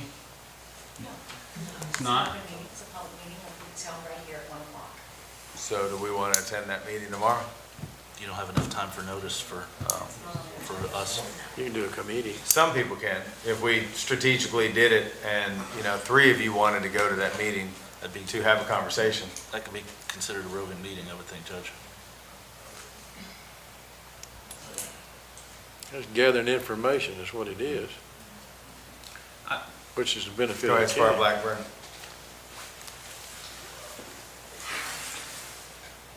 I think we took special care in picking who we have on that board. Works hand in hand with our economic development folks we have. I know they want to do what's best for this community. I'd already be against that formation of that board. So it's not like I feel like I have to be there and tell them this is what I want, this is what, they know what we want. I agree with what he's saying. We can't all go. I think just being a fly on the wall and watching the meeting and being eye opener for a lot of folks that don't attend meetings and say they don't have information, it's there, it's open, it's public. Show up. Squire Dacus. Can I ask Ms. Fiedler to come up? Would you mind? Sure. I think there's a timing issue here, and I want to make sure that we fully understand that. Go ahead and state your name. My name is Penny Peevler, and I am the Economic Development Director for Frankfort and Franklin County. So I want to make sure that if we choose to do this in 2 weeks, what that's going to do to this process. The plan related to the timing of the grant funds and the grant agreement that has been executed is that the closing would occur in the month of September, and all the appropriated funds need to be in the bank in order to do that, no later than September 12th. So any check of that size, when it's deposited, is going to have a couple of day hold on it, no matter who it's from. And so September 10th really does not allow for that waiting period for the funds to be conveyed to order the closing. Related to the conditions, there is a resolution that was passed by this body before the interlocal agreement, which set forth the specifications and the intentions for the project.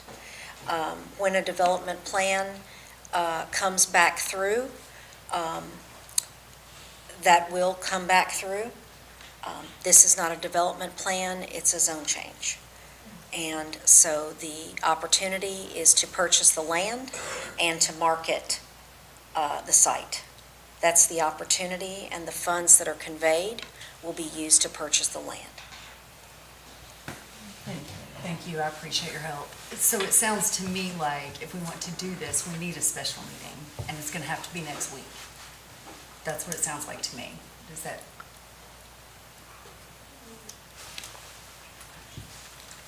But I will also say that a lot of this is laid out. It is already there, and I wish I had it in front of me, but I don't because my phone died. But it is there. Sure. Yes, I'm sure. I read it 3 times today, I'm sure. I'm not going to let anything happen that is going to be a detriment. It's just not going to happen. I don't think any of us want that. It's never the intention.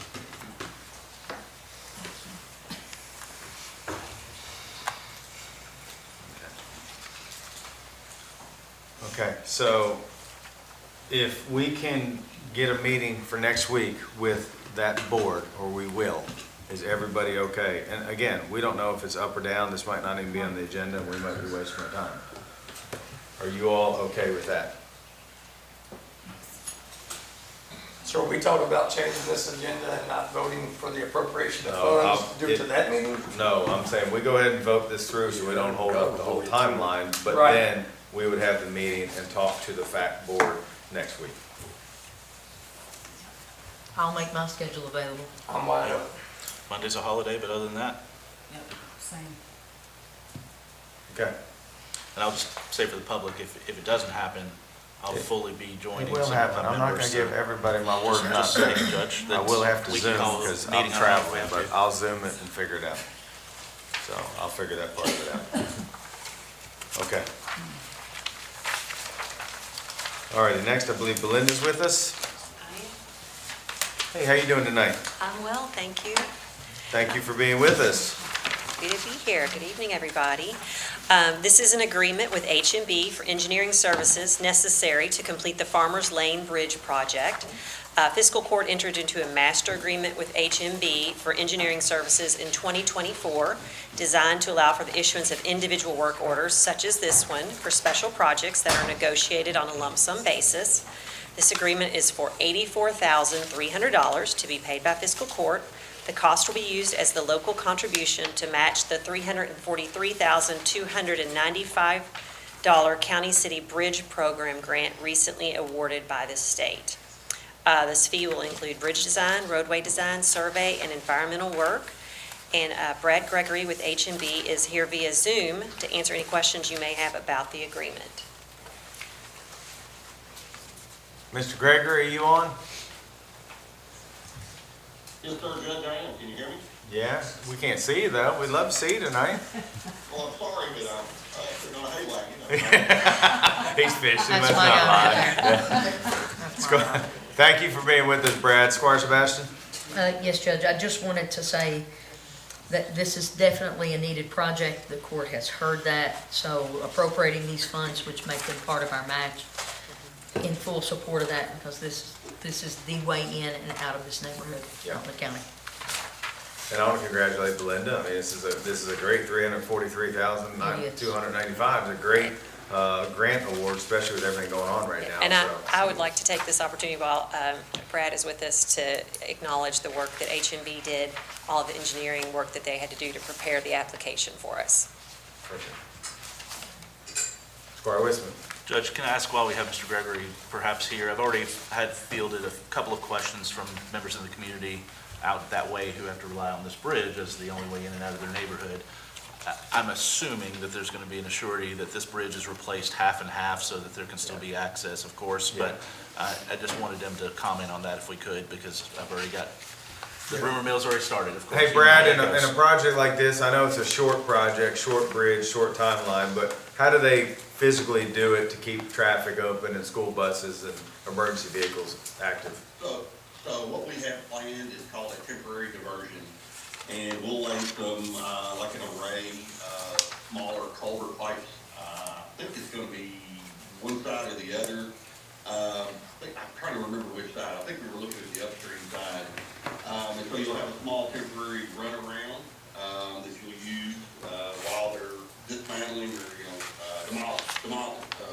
demoing the other bridge and building the new one. It's a pretty simple structure, so, it shouldn't take a real long time, but, access will be maintained the entire time. Thank you. Thank you. Does that help? Yeah, just wanted to state that Yep. for the record for those folks. Perfect. Anything else for Belinda or Brad Gregory with HMB Services?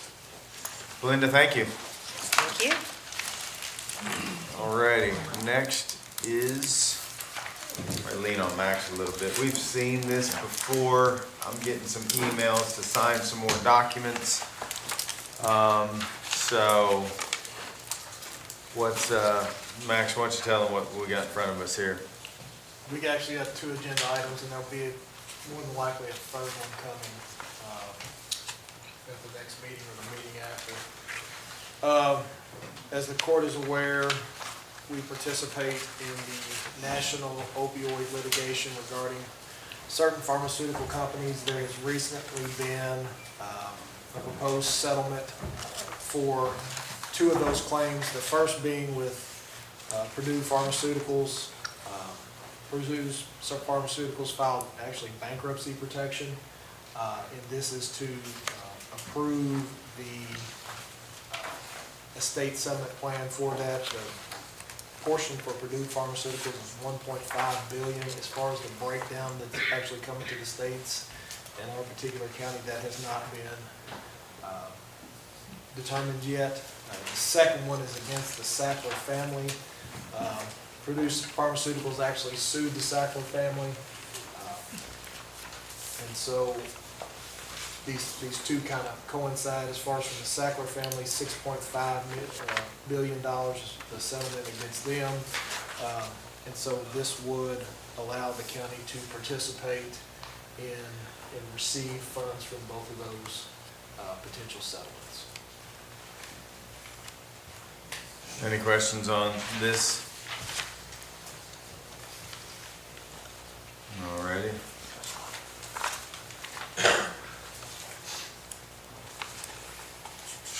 Max, this next one's basically the same thing, right? I won't do both of them. Okay. The first one was Purdue, the second one was against the Gotcha. Sackler. Okay. Any other questions? Alrighty. Alrighty. Next, I believe Amy is up. Hey, there she is. Good evening. Good evening. So I'm presenting a resolution to set the 25 real and personal property and the 26 motor vehicle and watercraft tax rates. It is 18.3 cents per $100. The motor vehicle rates, 17 cents per 100.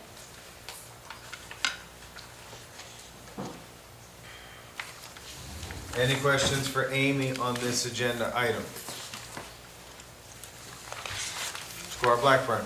Have these rates changed from previous year? Yes, the real and personal property went down. Last year it was .184, and it went down to .183.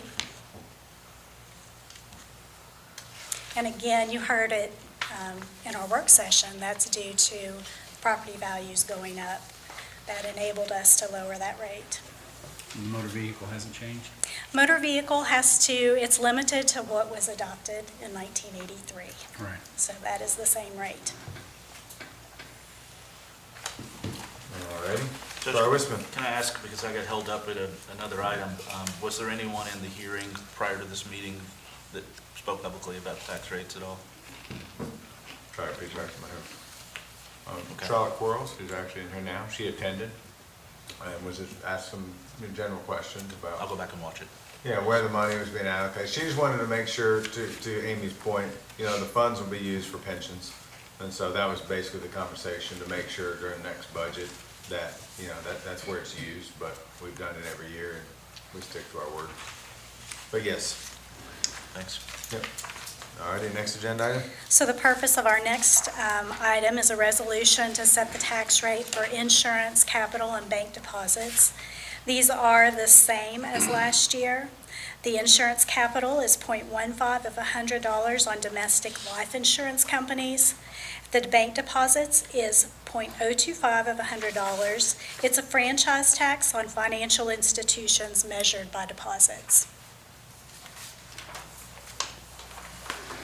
Are those numbers, those tax rates set by, suggested by the state or by the bank or by the KRS?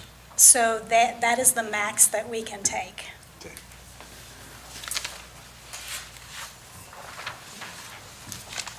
All righty, thank you. You got another one?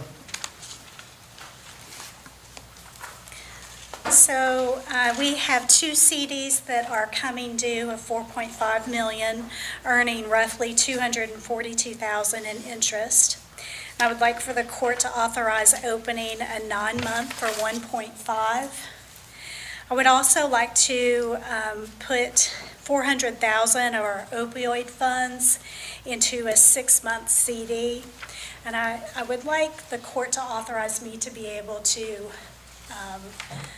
reinvest those without coming before court until we need the funds. Judge, Yes, Bardakis. how much is left of the opioid funds if we do that? So our balance is $597,000, and we've allocated about that in our current budget. So that means that we cannot spend that, though, if something comes up, we can't do that.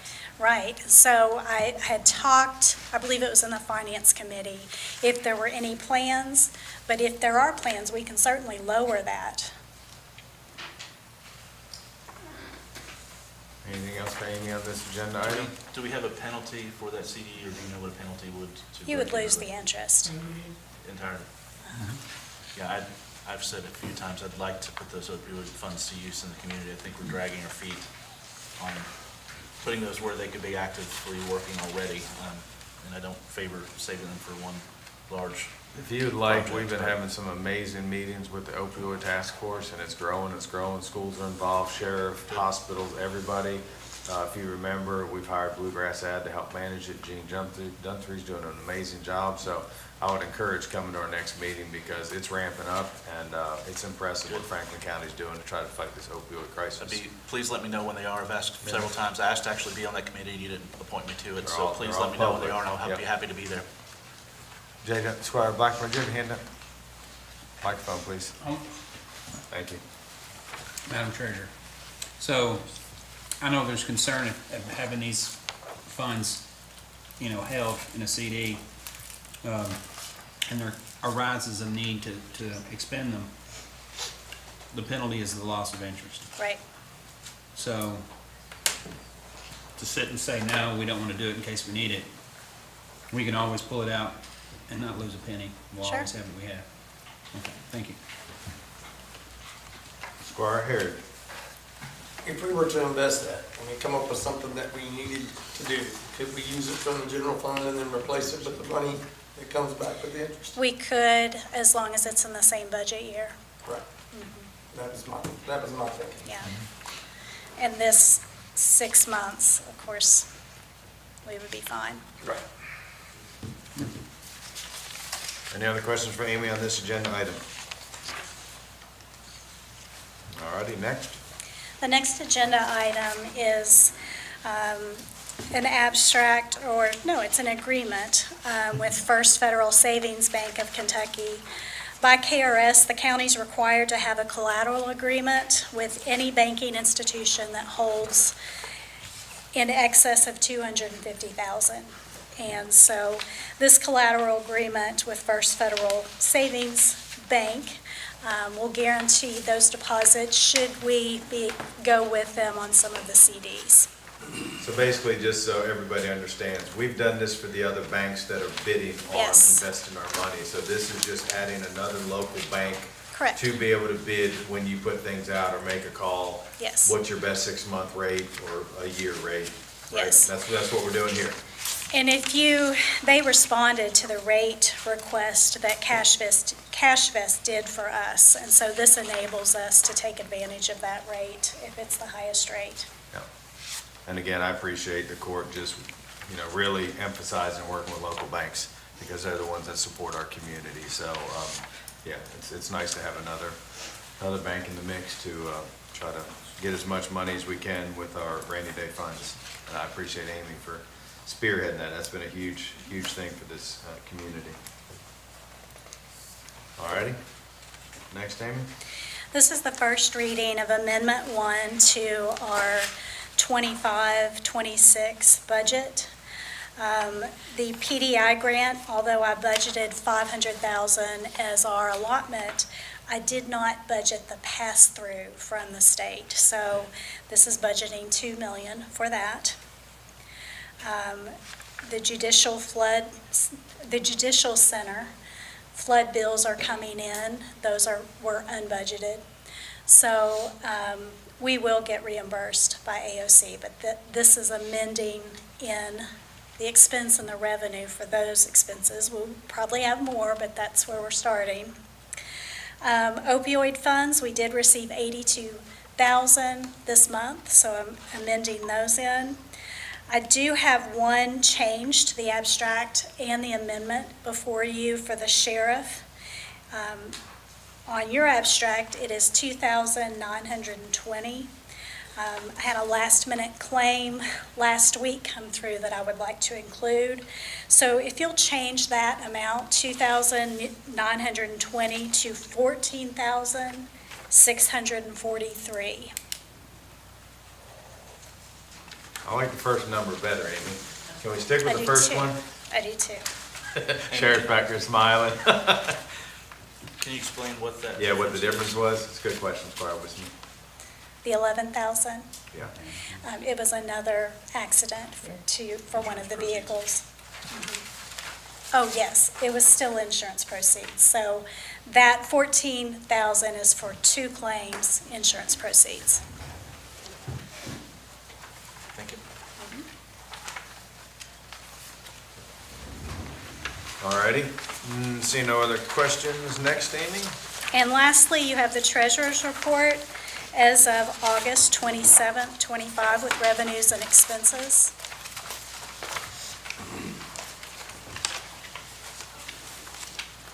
Anything stands out on here to you, Amy, that the court needs to know about without? No. It's all looking pretty good. Squire Sebastian, sorry, I didn't see you. Thank you, Judge. Yep. Madam Treasurer, on page 2, under planning and zoning, the planning and zoning city agreement, we have to, it appears we've gone ahead and upfronted and the entire, pretty much 100% of that money. It's down, it's 5070566. That's the item. It will be the third one from the bottom on page 2 of expenses, sorry.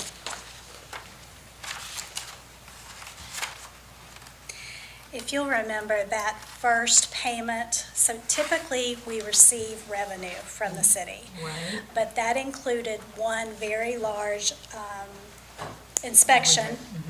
And so this may have to, I may have to do a budget transfer at some point, but that's why that was That's so what large. this, okay, all right, thank you. I just wanted to make sure I understood what that was. All right, thank you. Amy, thank you very much. Thank you. There's a lot of stuff. We appreciate everything you're doing. Payment of claims. I need to make an amendment on the claims.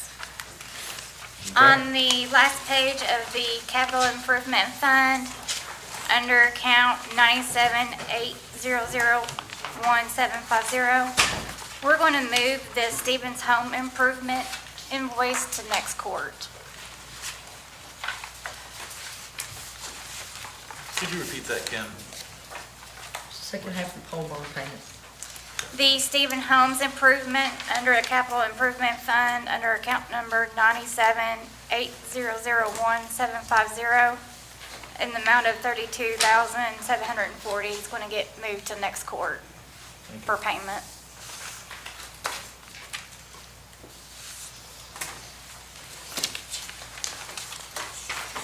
Any questions or other questions for Several. Squire Wisman? A few things.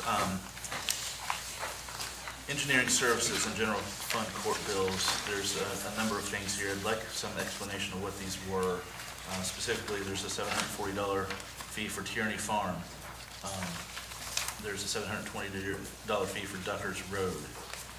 Can anyone speak to what H&B's scope was in those charges?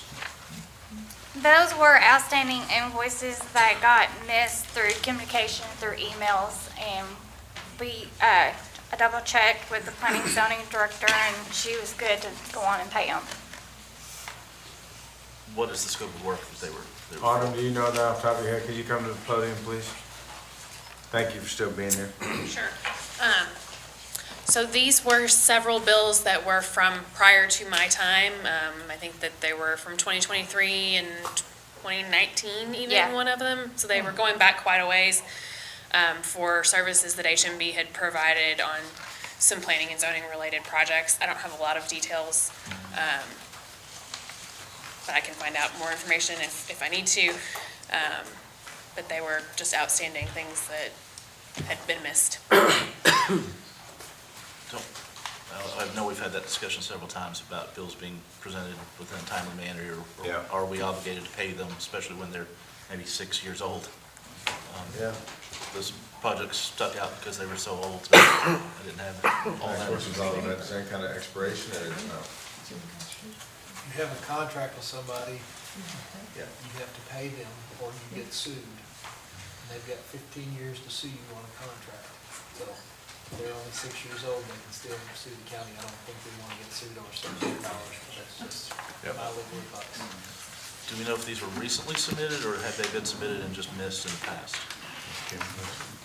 They got overlooked. There was some emails from me to HMB asking some questions between planning and zoning directors, and I just needed more clarifications. And they ended up calling me, and I'm like, oh, sorry, I'll get that, try to get that taken care of. Okay, thanks. Thank you all. Any other questions for Kim on payment of claims? Judge, there's a building maintenance, repair, electrical switchgear replacement, ServPro. I'm assuming that is the courthouse, that's $668,000. Is that the electrical replacement of the courthouse? I believe so. We'll be reimbursed So for that. okay. Amy, correct? Yes. Never mind, we got it. Yeah, I knew it was 600 and change, so yes, that's a pass-through that we'll get reimbursed from AOC on. Okay. Thank you. I think that's all. Thanks. Alrighty. Authorization to go into closed session per KRS 61.8101F, disciplines or hearings which might lead to the appointment, discipline, or dismissal of an individual employee. So moved. Second. Clerk, did you get that? Tanner. All those in favor say aye. Aye. All those opposed say nay. All right, we're going into closed session. Thank you.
favor say aye. Aye. All those opposed say nay. Alrighty. Next agenda item is the approval of promotions to the rank of captains and engineer. Any comments on that from the court?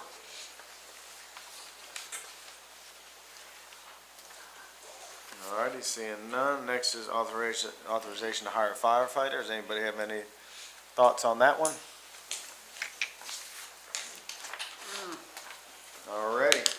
Seeing none. Judge, I'm Go ahead. sorry. Squire Blackburn, I go ahead. just wanted to add, when we go into voting session, Yep. I'll have to abstain. Okay. This applicant put me as a reference. That's a good thing. It's great. Yep. I don't want to be a Yep. hindrance or anything like that. Understandable. So just make sure when we get there, you call that out for me. Alrighty. So let's, if everybody's ready, we're going to go ahead into the voting session. Clerk, please call roll. Judge, do we have any other business to discuss first? Any other business to discuss first? Squire Blackburn. I just want to say that Squire Wisman and myself saw things in the bills over the time. One of them in particular, we felt as low-hanging fruit was the street lights that we pay for. The pay for is all over the place, so staff has presented us with a map and a list and the bills. I want to thank the staff for that. It was a lot of legwork, and we're looking into getting those more efficient, so to save the court some money. Okay, good. Appreciate that. And thank you, staff, and everybody who worked on that. I saw that map. That's a lot. It's a lot. It's a lot. I said, what in the world is this? They said, all the street lights. I said, that's a lot. So, alrighty, so we're going to go ahead into voting session, and clerk, please call roll. Squire Sebastian? Here. Squire Blackburn? Present. Squire Dykus? Here. Squire Harrod? Here. Squire Tanner? Here. Squire Westman? Present. Judge Mueller? Present. Thank you, clerk. Authorization for approval of minutes from the special meeting of August 7, 2025, as amended. So moved. Second. All those in favor say aye. Aye. All those opposed say nay. Say Motion nay, passed. Judge. All right, nay from Squire Wisman. Did you get that, clerk? Yes. Authorization approval of minutes from the regular meeting of August 12th, 2025. So moved. I have to abstain. I wasn't here. Okay. Second from Squire Harrod. All those in favor say aye. Aye. All those opposed say nay. Nay. Did you get that, clerk? Yes. Thank you. Authorization to receive the sheriff's 2024 tax settlement. So moved. Second. All those in favor say aye. Aye. All those opposed say nay. Motion passes. Authorization to approve order for the bond for the new sheriff. So moved. Second. All those in favor say aye. Aye. All those opposed say nay. Motion passes.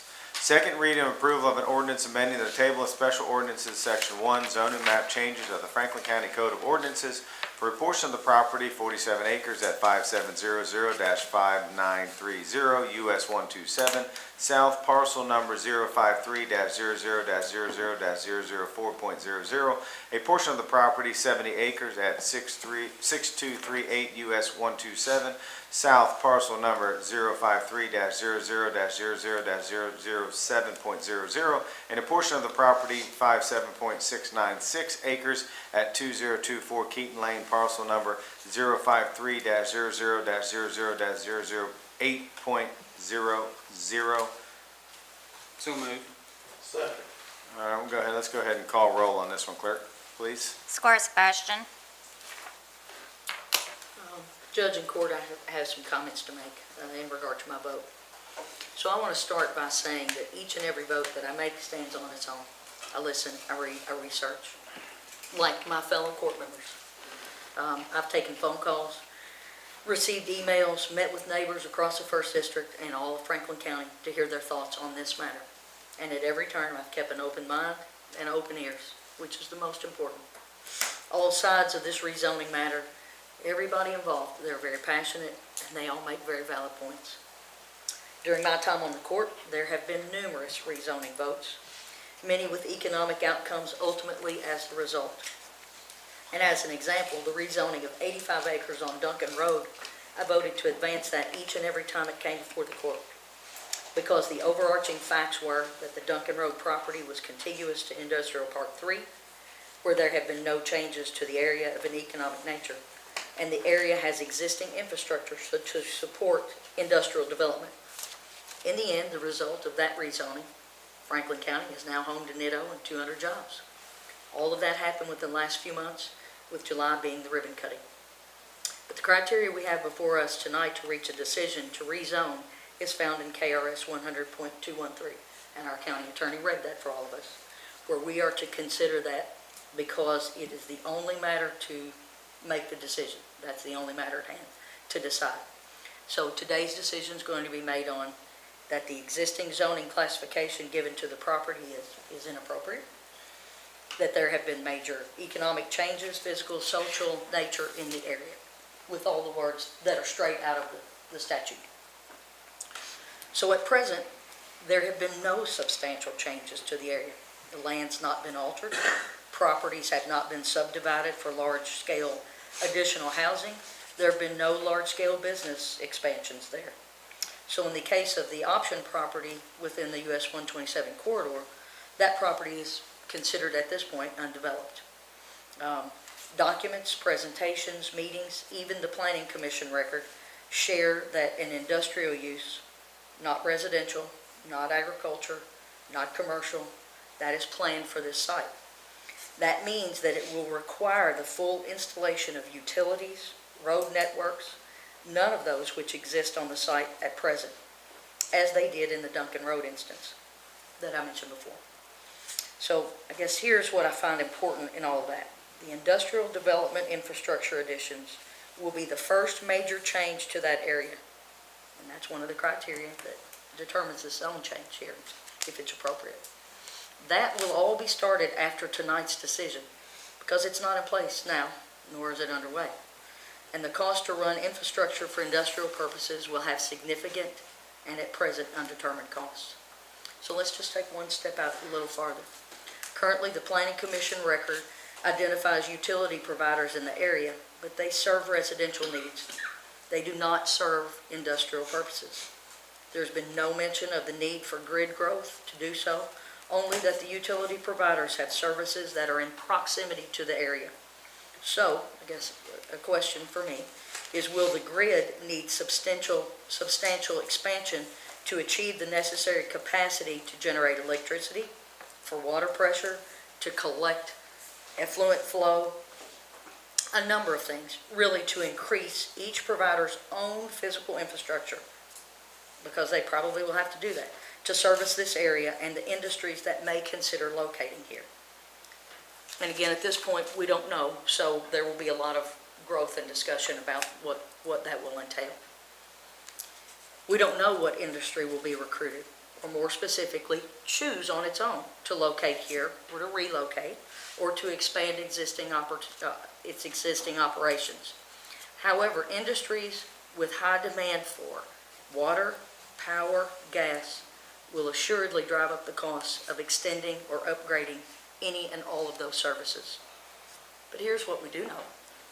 We do know a Kentucky Product Development Initiative grant of $4 million has been approved for this area.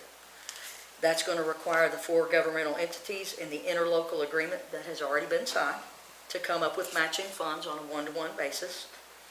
$8 million does sound like a lot, and it is a lot. And that is a lot to go toward land acquisition, which is what we heard. But I don't know the cost of a lot of the infrastructure that will be needed.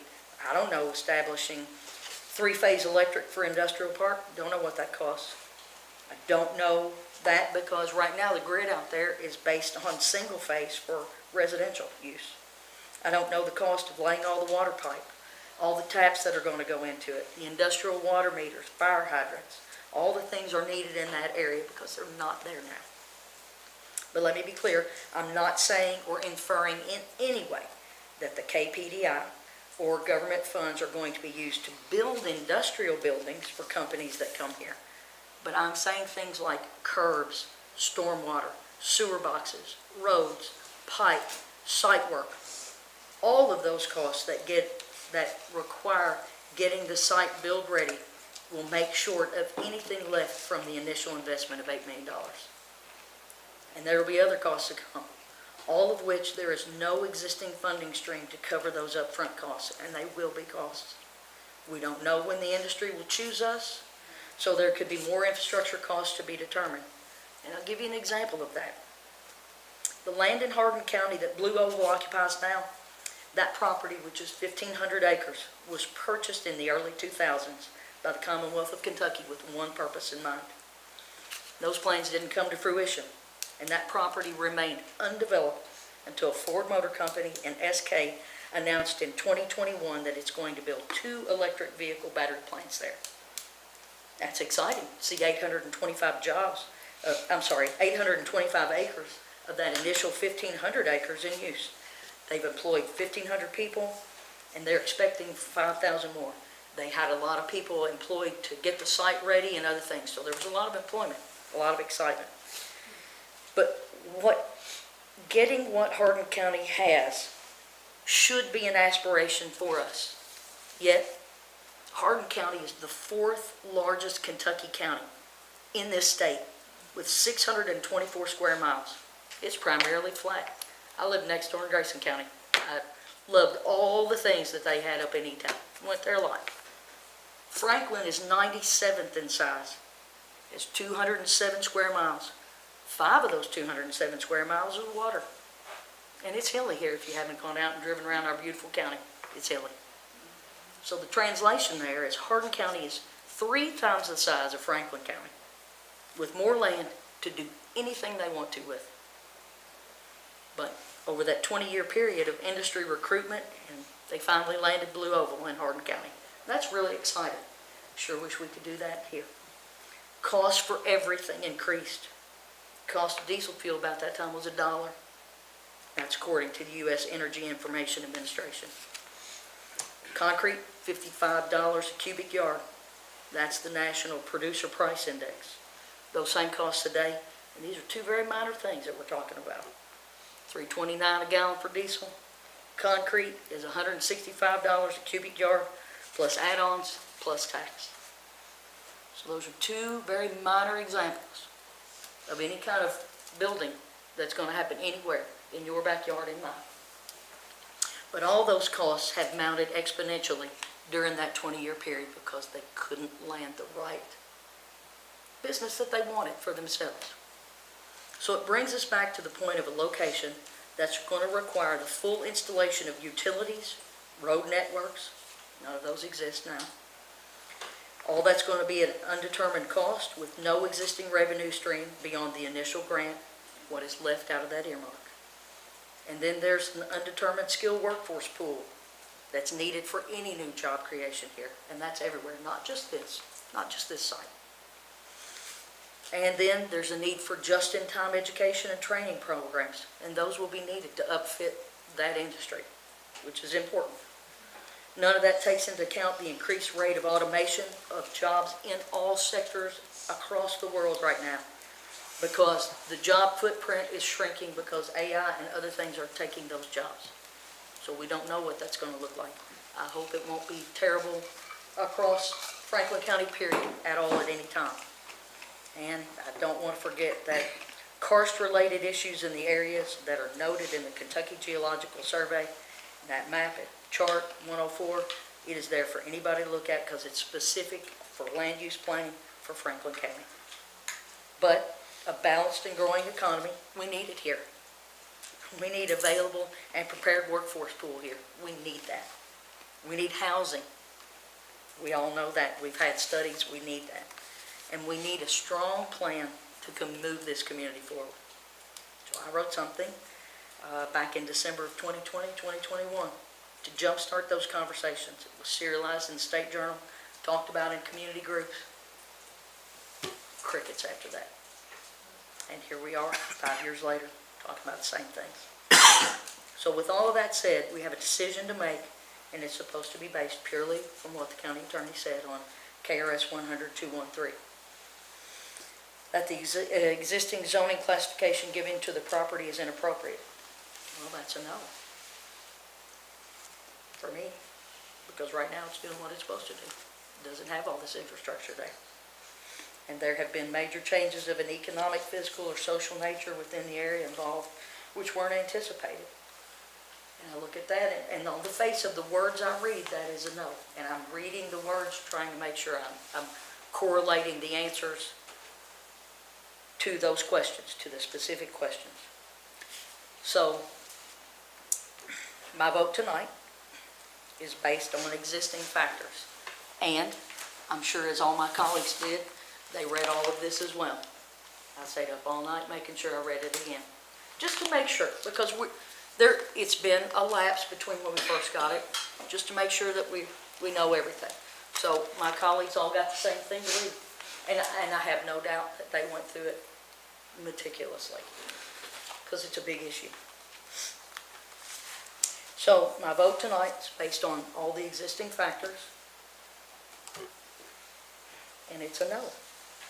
But I do want to, after having said that, I want to be very clear that if this does pass tonight, because everybody has the same opportunity to talk and say important things that they have heard from the constituents, hearing your voice, I hope I'll sit elbow to elbow at every possible table where decisions to advance anything in this area are held. 5 years ago, I wanted to talk about it, and at every door, I did take the opportunity to do so. I still want to, so we can look at other communities. We can see where they succeeded. We can see where they stumbled.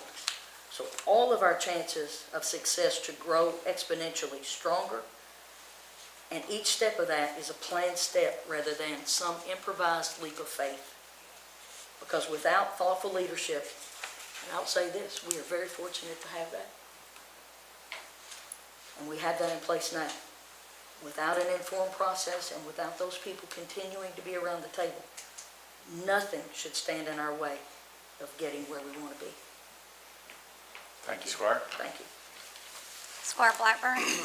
Well, I want to explain my vote as well. As you know, Squire Sebastian eloquently said, you know, there's factors in the KRS of how we look at these changes. I have to disagree that we have had changes of an economic and social matter in our community. To say we haven't is crazy. The cost of doing business has gone up. The cost of goods and supplies have gone up. So our economy has drastically been affected. We can't buy the same amount of milk with the same money we did 10 years ago, 5 years ago. I'm a big proponent of planning. You fail to plan, you plan to fail. And I think, you know, with this standing on its own, it is in the comprehensive plan. And the advanced planning project that we seek to undertake in Franklin County with the KPDI funds will allow us a planned, sustainable job growth for the future. I believe we can proactively plan. We can't say we need to plan, and then not get the ball rolling. It's good to push a ball that's already rolling. Right now, the ball's not rolling. We have no plan for our future besides this one in front of us that I see of, that I know of. I've traveled every rural road in Franklin County. I've traveled every highway in Franklin County. I've looked at the land. I grew up on a farm. I was born and raised on a farm. I know the value it brings, not in just its ability to raise crops and graze cattle and to grow things, but the lifestyle that it affords people. You know, I want to remind everybody, this was all unimproved land at one time. To continue our quality of services that we have for our people, you know, I'm proud to say, since I've been on the court, we've kept taxes flat 4 times and we've lowered them 3 times. We've never raised taxes. And I've sat across people and beside people, well, I've sat across from people that said, we need to raise taxes, we need to raise taxes. I'm not a proponent of taking more money from people than we already take. I'm a proponent of being fiscally responsible with everything we do, and I think we've got a brilliant record of that. We've added to the rolls last year, even with unexpected expenses, and we've continued to do so. We've had our reserves, and we just can't grow our reserves forever. It's the people's money. It's your all's money. And to sit on it and not spend it, it's ludicrous. And then, because it's going to force us to say, hey, we need to raise taxes, and we can't live off those reserves. They're for opportunities such as this. So the change in our economic nature of our community, of our county, of our state, of our country, we can't afford not to plan. And, you know, our recent economic development plan that just came out, it says we've got to do this. We've got to do it somewhere. And there's only so many places in Franklin County you can do it. There's a lot of farmland in Franklin County. There's about 60,000 acres. And I know there's discussions of prime farmland, economic importance to the state. To me, it all is. It all is. But we have to weigh the value of what we have with what we need. And I know that anytime something grows, there's growing pains. It hurts. It hurts people. But I didn't sit on this. I didn't choose to be on the court to think short-sightedly. The decisions we make affect our children and our grandchildren. Our community has sat too long and not grown. You hear it from both sides of the table. There's no growth, there's no development, there's no revenue. We've been lucky and fortunate that prices have gone up in homes and that we've had some investment in our community. But the room for investment, for new investment, for growth, we're already targeting people to try to do infill. And that's a limited window of people. We need an area like this to grow. We need an area like this that we can pick and choose and recruit employers that will benefit us and our community and help us to grow and to help our children stay here and not leave for bigger, brighter pastures. And with that, as Squire Sebastian pointed out, you know, those two areas, economic and social, and changes in the area, that one to me stands alone on this. It was a recommendation by our planning staff. It was a recommendation by the planning commission, and I agree with them, and I vote yes. Squire Dicus. I think this is a really difficult, emotional decision, and I get all of that. I will say that what I'm hearing from young families is we can't stay here. We can't afford to live here. We can't make any money. The state doesn't pay. I don't want my kids moving away. I don't want my grandkids moving away. I do think that you're correct. I think that there is currently huge change in economics for our county, for the state, federally. We don't know what's going to happen. It's a mess. I mean, that surely to goodness everybody can agree on that. I wish that we had used our industrial park the way we should have used it, but none of us here made that decision. It's been used badly. I wish that we had not done that. I wish that the powers that have been before us had made better choices, but they did not. And so for me, this chance is worth it. It's worth keeping our kids here. It's worth possible. And I mean, possible, people, that's what we're talking about. We're talking about something that's just possible. We have no idea what's going to happen. But I think we have to. We've got to do something. We've got to make a move. We've got to keep our kids here. So I vote yes. Squire Harrod. That's a good thing about going forward. A lot of things you want to say has already been said. I've got 5 kids. I'm starting to have grandchildren, and I want to keep all of them local as I can. I want to see them every day. It's a benefit to have your family around you. You know, not living off, and who knows? You know, some may go, some may not. My vote is yes. I think it's an opportunity that we all need. We need to grow the county. I think we need to provide the jobs to keep our family here. And with that said, my vote's yes. Squire Tanner. I'll explain my vote also. And as Squire Harrod said, most everything I would like to say has been said, and I'll probably repeat some of it. But it's all about economic development and economy of Franklin County. To get the ball rolling, as Squire Blackburn said, that's what we have to do. Number one, everybody in here knows that state government, this county and city has relied on government as the cash cow forever. Everybody knows government is shrinking. It's not going the way it was. As Squire Dock has said, the jobs are not like they used to be. The retirement certainly isn't. All this is forcing a lot of decisions to be made because our economy has to keep up. Because if it doesn't, we're going to keep burdening the taxes so much on the people that are left, they can't pay them. And my grandchildren have already left here. One of them went to Cincinnati and one of them is in Georgetown, but now that's not here. And I hope someday I probably won't see them, but I'd like to see some great-grandchildren working here. And it's the opportunity for us to keep our children here and to provide an economic opportunity for the future is the reason I'm voting yes. Squire Westman. I'm going to reserve the right to explain my vote after the vote is finalized, if I can, so we keep the record clean, but my vote's going to be no.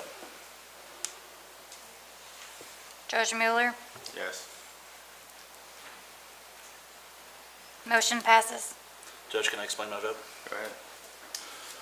You know, we're all sitting here wanting to do good things for our community, and I believe we all do. We all want to promote development, growth, opportunity. We want to create opportunity for future generations. And I moved back purposely to try to jump in to make that happen. As my hometown, I wanted to serve the public in some way, to see what I could do to lend my skill set or my opinions to areas specifically, a part of my community that I felt was completely overlooked because I grew up in rural Balnock, right?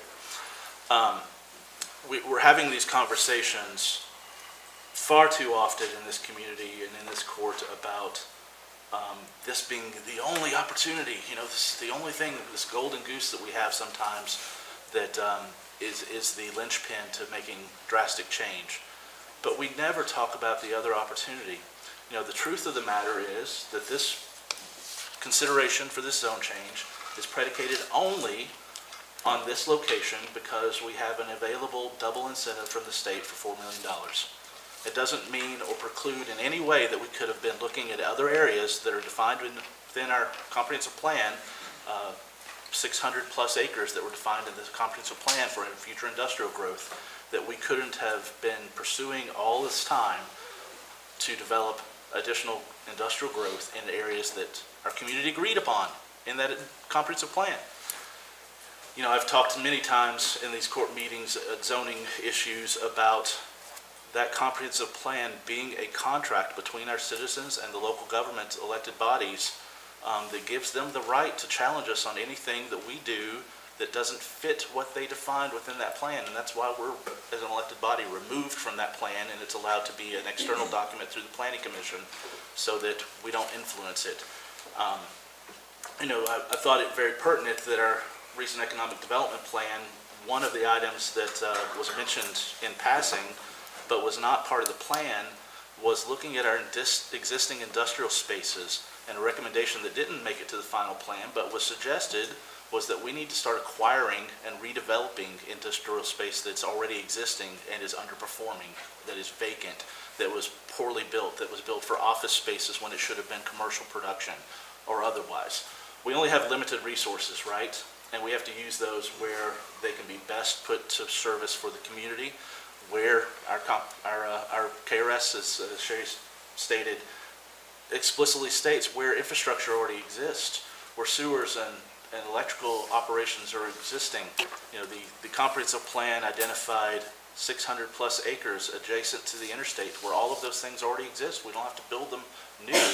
And while we're on this wild goose chase, let's call it for a better term, that our community has badgered us about opposing and not wanting in this space, we have been, or members of this court and members of this community have been adamant to proceed at the expense of all of those other things we could be doing, where we could still get an incentives from the KPDI grant for $2 million for our community and develop an industrial space where it was defined in the comprehensive plan that was there by the community's wish and not one person.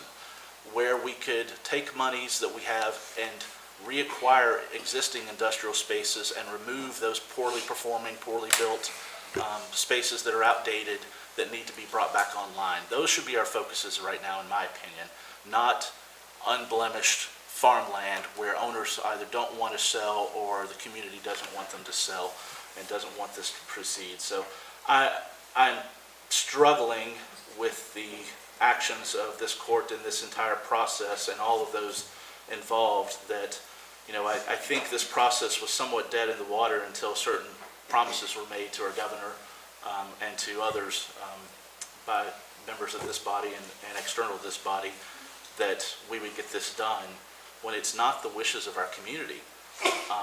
I hope that we can come out of this and start looking at other opportunities that naturally present themselves here more easily for greater wins, greater opportunities to invest without such great expense in places like the existing industrial spaces that we have. So I am voting no on that, and I'll proceed with the rest of these to vote no as well. But I hope that the community will hold everyone's feet to the fire.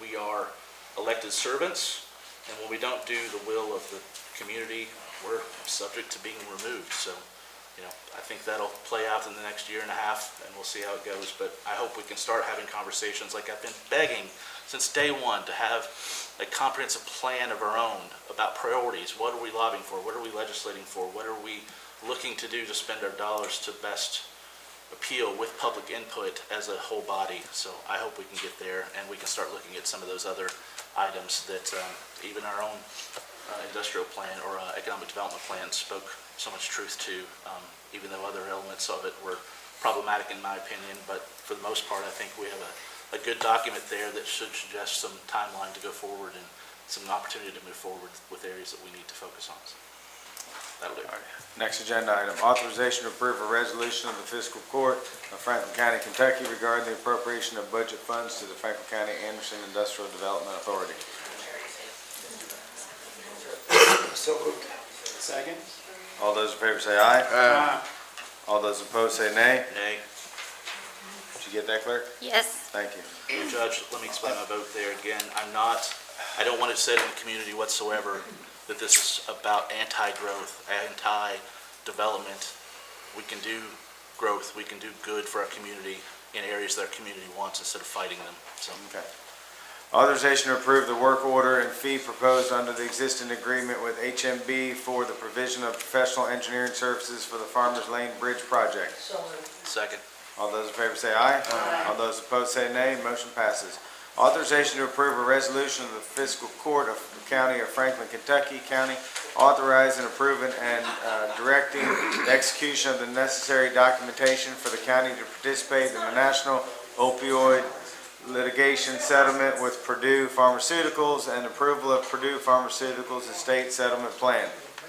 So moved. Second. Did you get that, clerk? Yes. All those in favor say aye. Aye. All those opposed say nay. Motion passes. Authorization to approve a resolution of the Fiscal Court of the County of Franklin, County authorizing, approving, and directing the execution of the necessary documents for our county to participate in the National Opioid Litigation Settlement with the Sackler family and approval of the government entity settlement agreement and Sackler release. So moved. Second. Did you get that, clerk? Yes. All those in favor say aye. Aye. All those opposed say nay. Motion passes. Authorization to approve a resolution relating to the 2025 Franklin County tax rates for real and personal property, aircraft, watercraft, non-commercial, and 2026 tax rates for the motor vehicle and watercraft. All those in favor say aye. Aye. All those opposed say nay. Motion passes. Authorization to approve a resolution relating to 2025 Franklin County tax rate of insurance, capital, and bank deposits to be used for general government.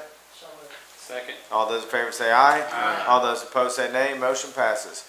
Authorization to authorize the treasurer to open a certificate of deposit for $1.5 million for 9 months on behalf of the Fiscal Court to improve investment earnings, and authorize the treasurer to renew this CD at maturity at the best rate until the funds are needed. So moved. Second. All those in favor say aye. Aye. All those opposed say nay. Motion passes.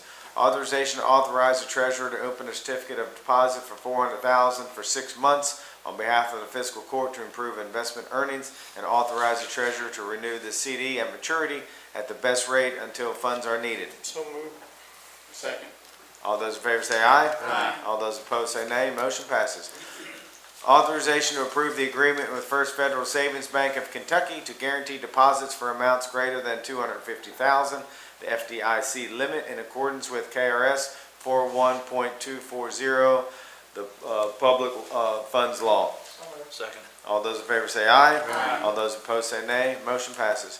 First reading of amendment number 1 to ordinance number 4-2025 relating to budget for fiscal year 2025-2026.